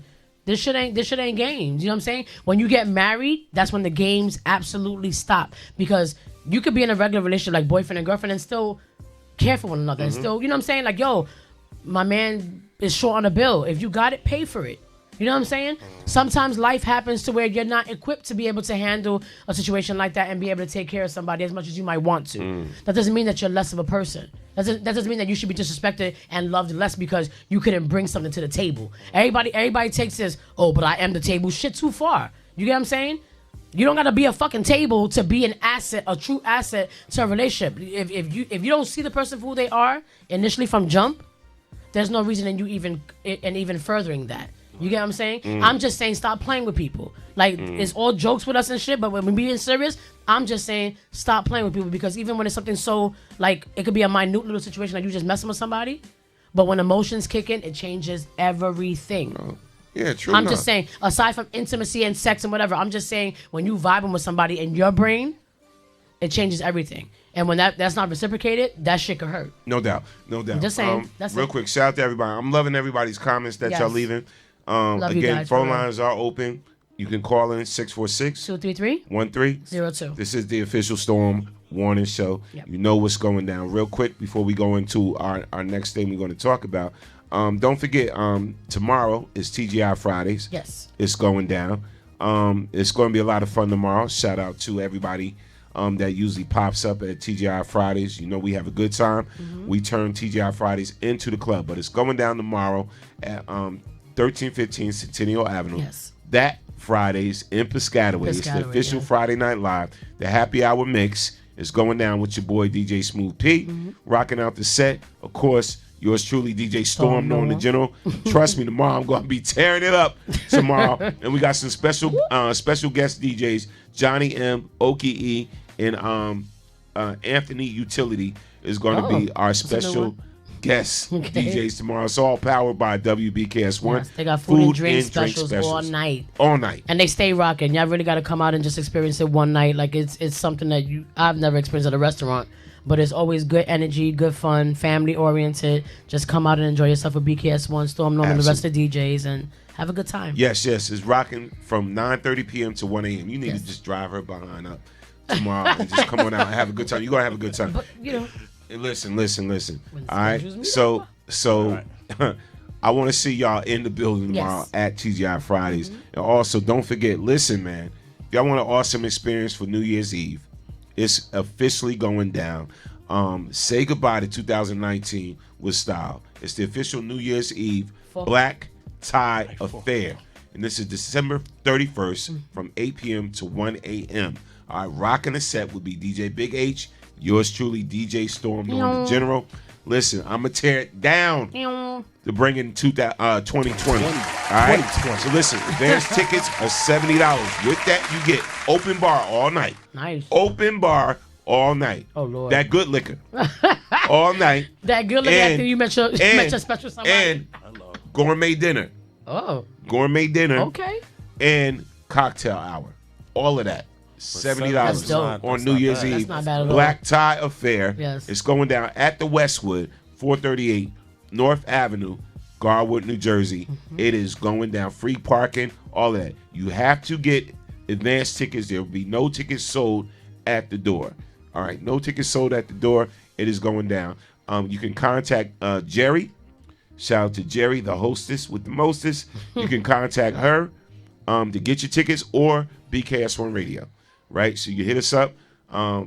The promoter has tickets at the station here. You can get the tickets from us, or just call Jerry at 908-405-7620. Yes, again, that's 908 405-7620. It's going to be at the Westwood. All right, 438 North Avenue, Garwood, New Jersey. It's going to be an awesome affair. Come out looking good, as I know y'all are. A lot of tickets have been sold already. Nice. Get your tickets now and just come out and have a good time. Trust me. Again, open bar all night. That's all I'm gonna say. And gourmet dinner all night. Also, at NJ Pack, yes, January 4th. Bring it in the new year with Ja Rule, Ashanti, Lloyd, Lil Mo. and Little Mama, Little Mo. Yes, Lloyd, Little Mo. It's going to be off the hook. And yes, you see me. After the party That's is the right. after party. Rocking out. Yes, I'll be rocking Yo, out you the had set. that joint rocking the last time. I remember Steve Lavelle coming like, yo, Norm got this place in here going crazy. It was insane. No You doubt. guys have to go and purchase the tickets for January 4th, NJ Pack. Come support all the artists that he mentioned, but also come support my brother, my partner, my fan, my partner. He's going to be DJing the after party. He always keeps it crazy. Like, the music and vibe is always dope. It's going to be a lot of fun. Somebody's trying to get through. Caller from the 708. State your name where you calling from. You on the Storm Morning Show. What's good? Okay. Tell me, sister. All right. All right. So listen, man. It's too late for all that. Right. Now, again, I want to thank everybody for rocking out with us too. But we got some Absolutely. things to talk about. So we're talking about this whole sex thing and how important or whatever. Lamar Odom and his fiancee Sabrina Parr are abstaining from sex until they walk down the aisle. Y'all heard what I said. Yep. Y'all heard what I said.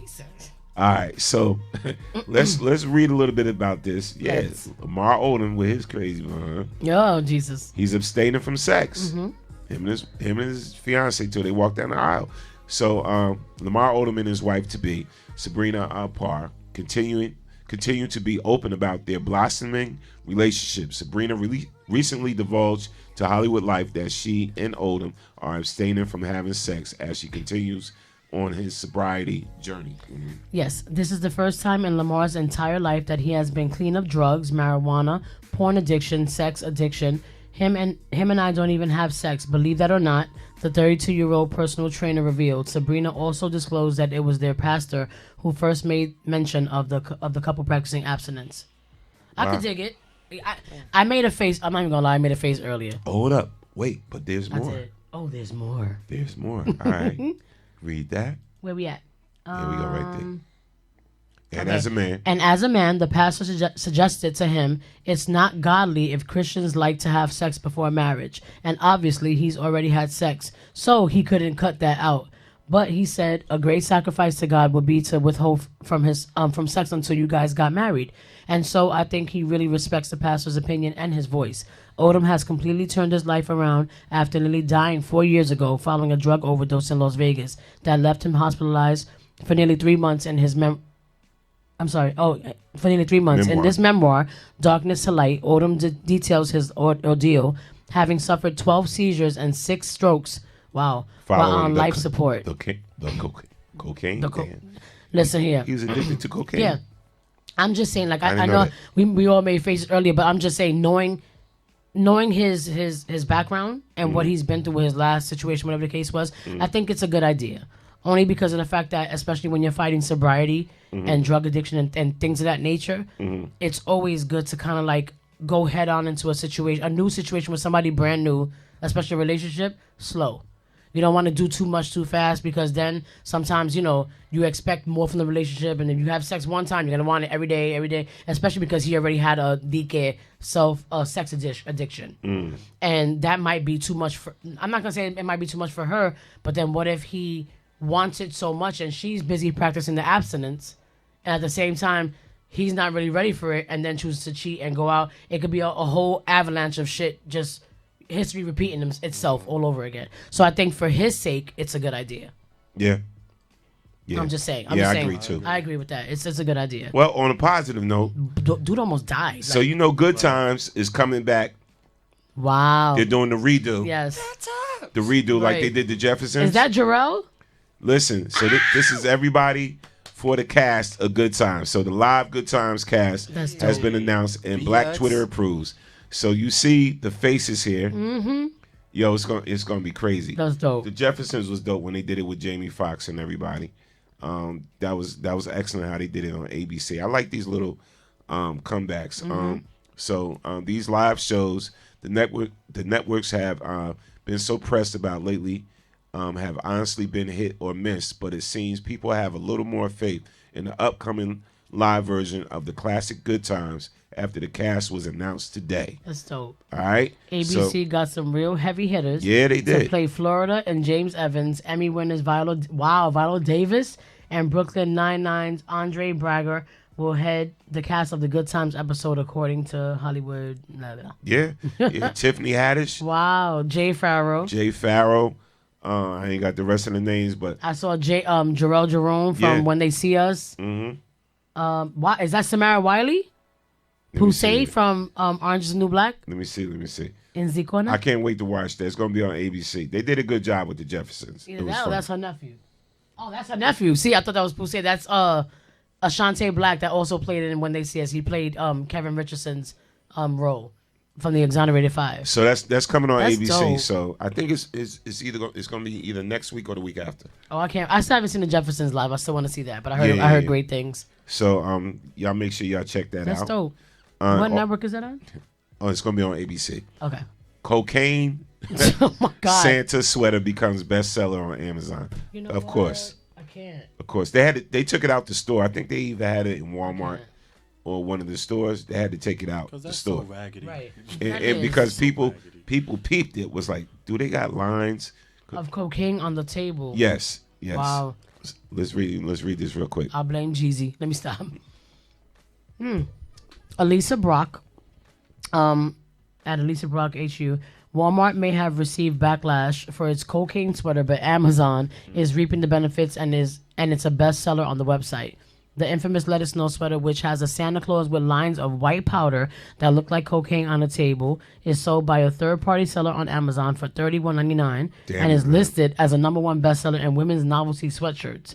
Ironically, the sweater is also described as the perfect for cozy days with your family in the description on the site. It has 5-star reviews from Amazon customers. All right, First of all, how you gonna say it looks like cocaine? It's cocaine. Let's be honest. Who would rock that? No, this is why kids can't be kids. Right. This is kids believe in Santa Claus and what they're gonna see this. They're gonna see that now and think there's cocaine. Okay. Nah, this is ridiculous. Who's buying their kids that? Not I, Piggy. No. He shall not. Oh, Jamie Foxx. Sandy said Jamie Foxx's daughter, Corinne. What? And then Jesus. Dean Geronimo said, hold on. I lost the comment because we got more comments coming in. Damn, I lost his comment. He said Santa making that extra money on the side selling them O's. Wow. He's stupid. Okay. Yo, a lot going on. That's crazy. Shout out to Rihanna. Shout out to Rihanna. Yes. Rihanna gets new documentary. Amazon pays Rihanna $25 million for it. her documentary. I ain't mad at her. Crazy. Yo. I ain't mad at her. Go ahead, girl. Right? Get your coins. Yo. That's stupid. She getting $25 million for her documentary. That's crazy. I can't see it. I know you. Oh, Lord.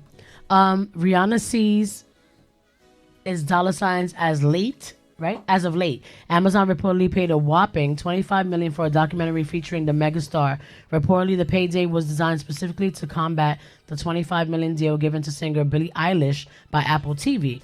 The deal is reportedly for an intimate documentary. The docu is described as an unfiltered look into Rihanna's life, providing a glimpse into the evolution of one of the world's most well-known pop artists. With unparalleled access into the singer's footage, the doc offers private insights of Rihanna's personality, sense of humor, work ethic, family, and love. Yo, shout out to my eye doctor, because I'm back, boo. So I read that. Yeah, you got them good glasses. I sure did. That's what happens when you're a yo, glaucoma suspect. They give you the good lenses. Rihanna's getting $25 million for Shit, for can a I get some good eyes for that? That's crazy. That's crazy. Fancy eyes. All right, Look. so I got to talk about this, right? Before we roll out, because I want to know how the ladies and the fellas feel about this. So former Flavor of Love contestant, Delicious, is engaged to Raymond Santana of the Central Park Five. The Exonerated Five. Raymond she is now engaged. So this is Delicious from Flavor of Love. And here's Raymond from the Central Park 5, the Exonerated 5. They're getting engaged. So there's a lot of backlash. They are engaged. Yeah, they're engaged to be married. There's a lot of backlash saying that she's gold digging because, you know, Raymond got that settlement for being one of the Central Park 5. He got a settlement. He got a nice chunk of change now, whatever. So people are saying she's digging. Right. And she's getting a lot of heat, like she's just using him because he's popular now and the fame and they got the Netflix joint When They See Us, and all of that, and she's riding that. Right. So, me and Kiss was talking. It's like, well, she loves him and he loves her. What do y'all think? Because Delicious was mad. She took to Instagram and she said, oh, I don't care what y'all say and this and that and whatever. I love him. Y'all think it's authentic? Y'all think it's sincere? What's your thoughts? You asking me? I mean, I feel like opinions are like assholes. Everybody has one. That's my honest answer. I feel like we take. Lanita says she deserves it. Exactly. I feel like we take reality Shout out to TV. Lanita. Hey, Lanita. I think we take reality. I'm talking about Rihanna. Oh, Rihanna. Okay. Yeah, she ain't talking about Delicious. Okay. Well, I mean, either way, what I'm gonna answer how I'm gonna answer honestly. I feel like we take what we see on reality TV way too seriously. That's one. I feel like because people join these reality TV shows, again, we know that with reality TV they show you what they want to show you. We see a scenario, we bite on it, everybody gets addicted, you start watching it, and then all of a sudden you feel like you know people. Same way on Instagram, social media. You see what people post, automatically you think you know somebody. I think social media is like the gift and the curse. Like, it's cool to be able to share your life, right? What? Oh. Lanita's like, I'm just saying, it's cool to be able to share your life. And as entertainers, we tend to have this way about we want to share certain things, whatever. I personally feel like, I mean, and I share a lot, but I think that when you share too much of your personal, like your kids, your family, whatever, people take that shit and they run with it, right? So now, with that being said, just because people see what I post on social media does not mean that you know Akisa. That don't mean you know me in and out. Unless you close to me and you family and I trust you like that, that's the only way you're gonna know exactly who I am, what I'm going through, whatever. And that's not saying that what I'm posting is fake. Get what I'm saying? It could be an honest feeling, but I'm just coming from a place as a woman, I feel like, you know what, we don't really know her. We don't know what she's been through. We don't know their relationship. We don't know their ins and outs. We don't see 24/7 of their life. And at the end of the day, we've never really seen her post anything about any, a significant other, especially a private, like something so private to the world. I feel like if she's happy, let her be freaking happy. Because a lot of y'all bitches is out here clapping for April, messing with Fizz. I'm just saying. Loving the crew. Right, loving the crew. Or whatever, and whether some of us are on the fence with saying like, yo, like we feel like if she's happy, she's happy. If Amarion's not pressed, who gives a shit? Let her do her. That's it. If it's not affecting you and your household, why do you care? And me personally, I feel like if people can say, oh, Raymond just came into this money, whatever. Okay, but not for nothing. It seems like Delicious was living pretty good for herself and doing well for herself, whether it be from endorsements, her health shakes, her clothing lines, whatever she was doing, she seemed like she was doing pretty well for herself before Raymond came along. So I feel like why knock somebody down because you think that they're not in love because they have an ulterior motive? We don't know her, we don't know him, we don't know what they go through. They're sharing their personal lives with the world. They having their kids, blending families, whatever the case is. That's for them to work it out. If she's being fake, that's for her to deal with. If he's being fake, that's for him to deal with. But at the end of the day, social media is this place where people feel like motherfuckers really care about your opinion. I don't. If I do something and you comment on it, that's just your opinion. Same thing with Lizzo. Yeah, I feel like there's a time and a place for it, for her outfit or whatever the case is. But that's just my opinion. That's not gonna make or break her. So your opinions aren't gonna make or break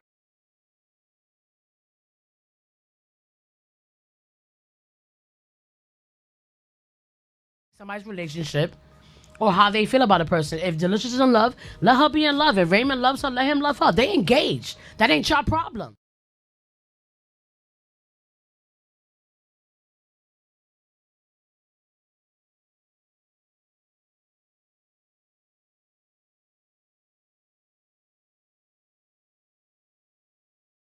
A point where it's like, yo, y'all think y'all really people care about what you say?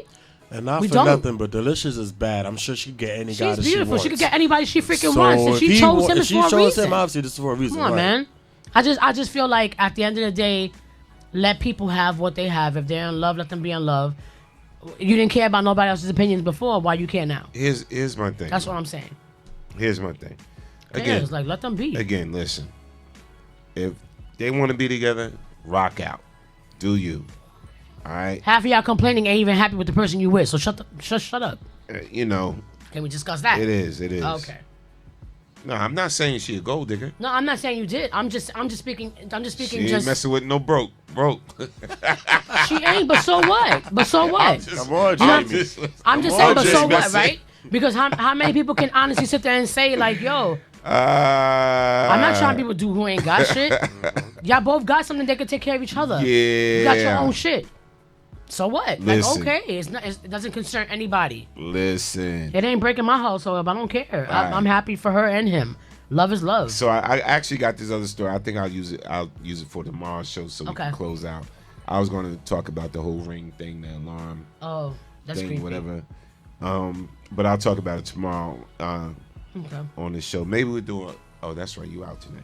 Yeah. I was gonna say maybe we do a morning show, but yeah. But I'll talk about it. No, I'll talk about it right now because we need to know about this. All right. So, mother releases video of a hacker talking to her daughter through security camera from her bedroom. Y'all heard me, right?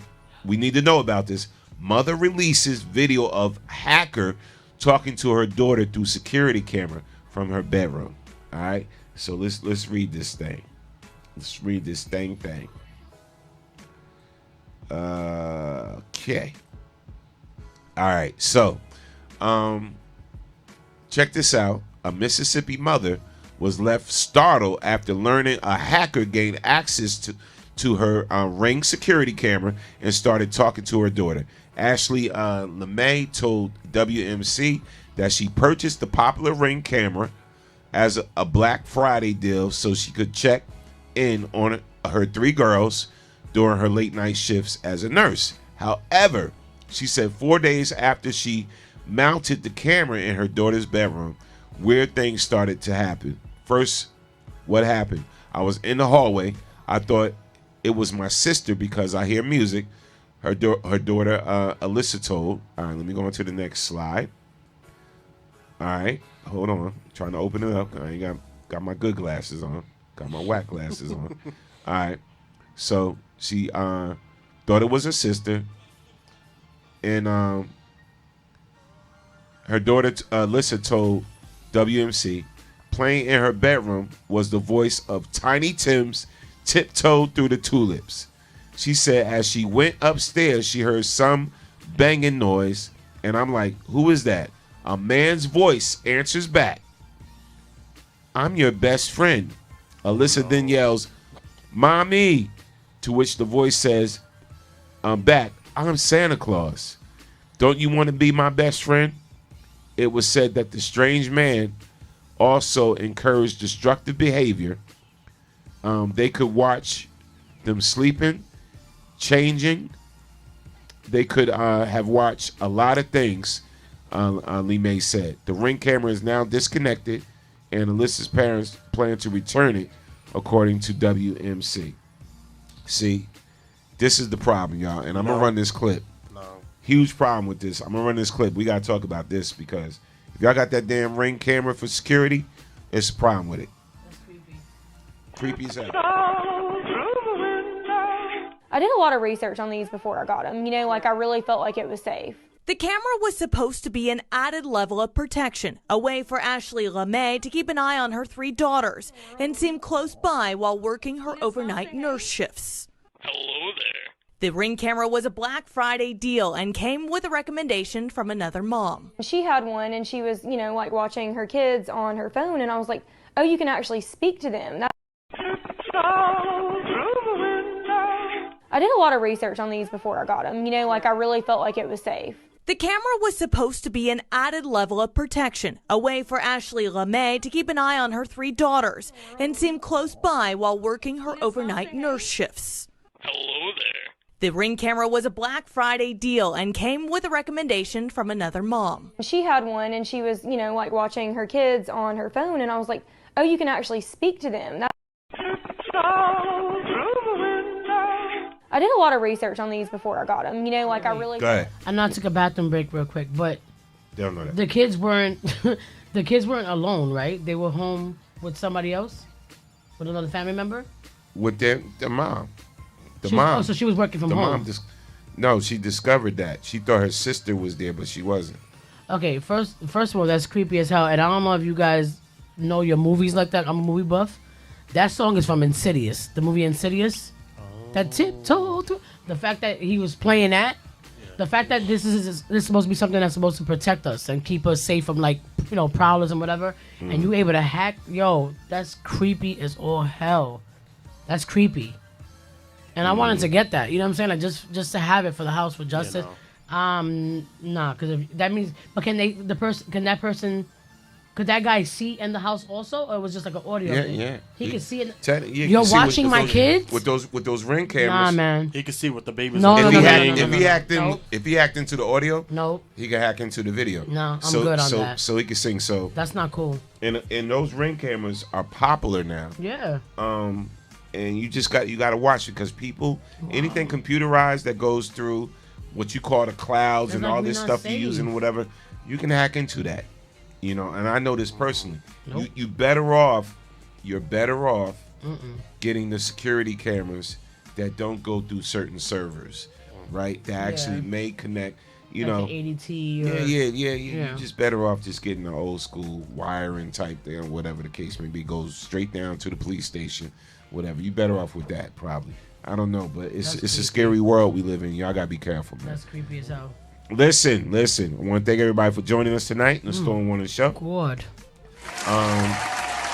Shout out to my partner here, Hurricane Kiss. Shout out to my partner, Storm Noir. No doubt. Jay Park's in the building. Yes. What's going down on December 21st for you guys? Oh, December 21st, Sweating for the Cause. We will be joining our brothers, the Full Force Brothers, and we're going to be joining our big brother, Kango Kid from UTFO. We're going to be performing in Virginia. Okay, now my glasses aren't working. Mm-hmm. We're going to be in Virginia. If you're in the Virginia area and you follow Allure World, you can check our posts. We've been posting and we've been promoting.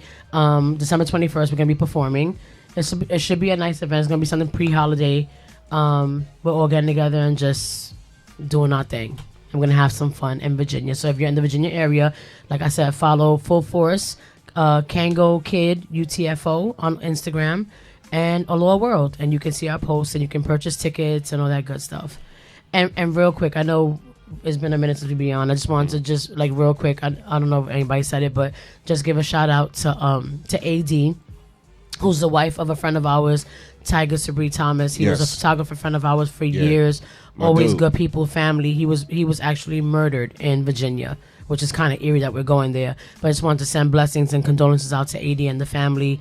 And facts. Just, to all of his family and friends who've been supporting and send, please keep continuing to send her love and strength because she needs that for her and the kids right now. Facts. And hopefully, we can all gather and say goodbye properly. But again, we're going to be in Virginia. That just sparked my thoughts of him again.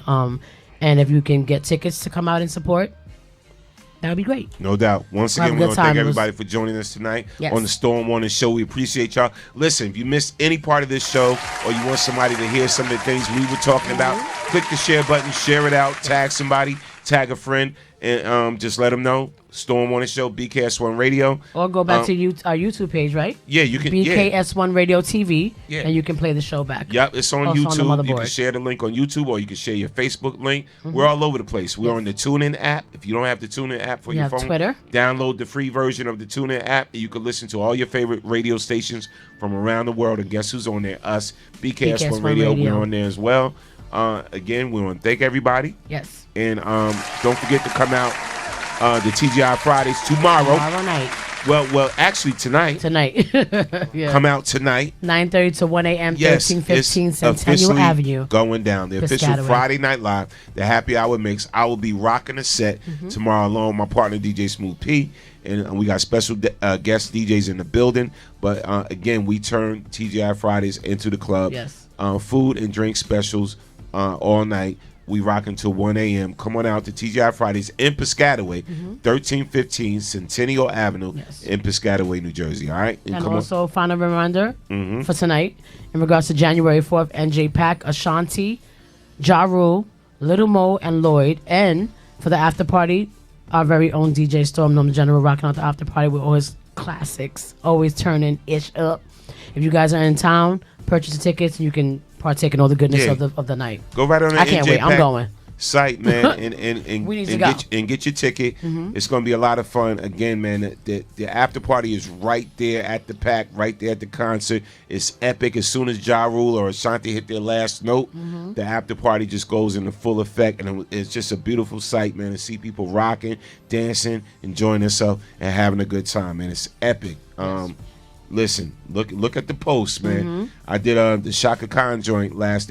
They called me. This is the third time NJ Pack called me back. That's dope. And so shout out to NJ Pack. It just was a great experience, man. I appreciate everybody at NJ Pack. Shout out to Ja Rule, Shanti, Little Mo, and Lloyd.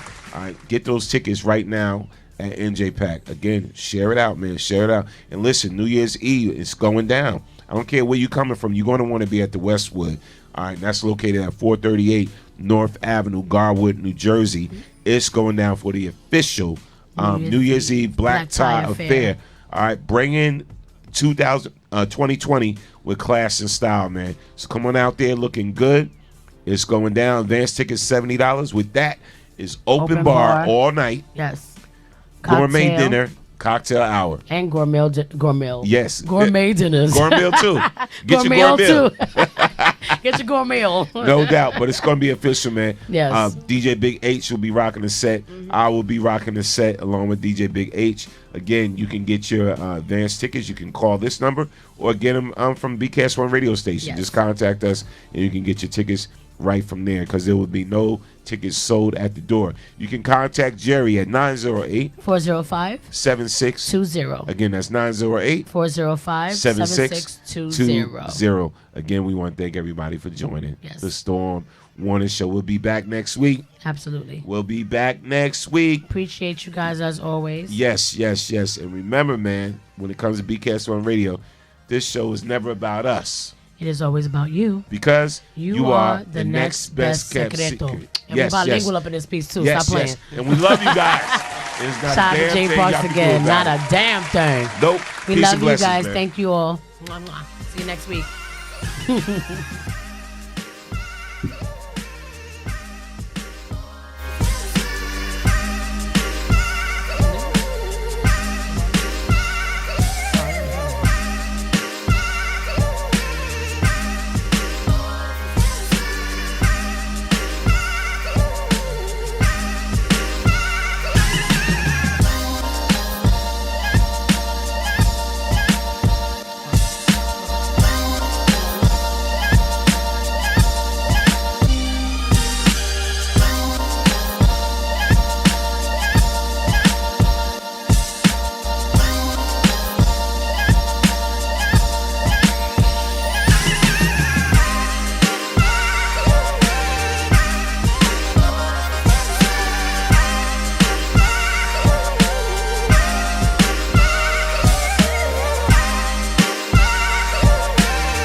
Chris Spencer, and you're on BKS1 Radio. It's your girl Chanel, BKS1 Radio, and I'm here with the beautiful Garcelle Bouzet. I'm paying you later. Hey, I'm the queen of comedy, some more, and right now you're rocking with BKS1 Radio. BKS1 Radio Network. I'm here with the amazing Miss Tasha Smith. How you doing? I'm doing so good. Thank you for coming out. Yes. I really appreciate it. Hello, Denise Boutte. Hey, what's up? Shout out to BKS1 Radio. See you soon. Brick City's finest, J.D. Williams. I'm in the Savage Podcast Studio, chilling at BKS1 Radio. BKS1 Radio. I'm here with the legendary Mr. Dick Gregory. How you doing today, sir? Fantastic, brother, and thank you. This is Essence Atkins, and this is BKS1 Radio. Jamie Foxx, BKS1 Radio. What's going on with you? Storming Norman. This is George Dr. Funkenstein Clinton for BKS1 Radio. They be doing the dog, y'all. Yo, this is Chris Spencer, and you're on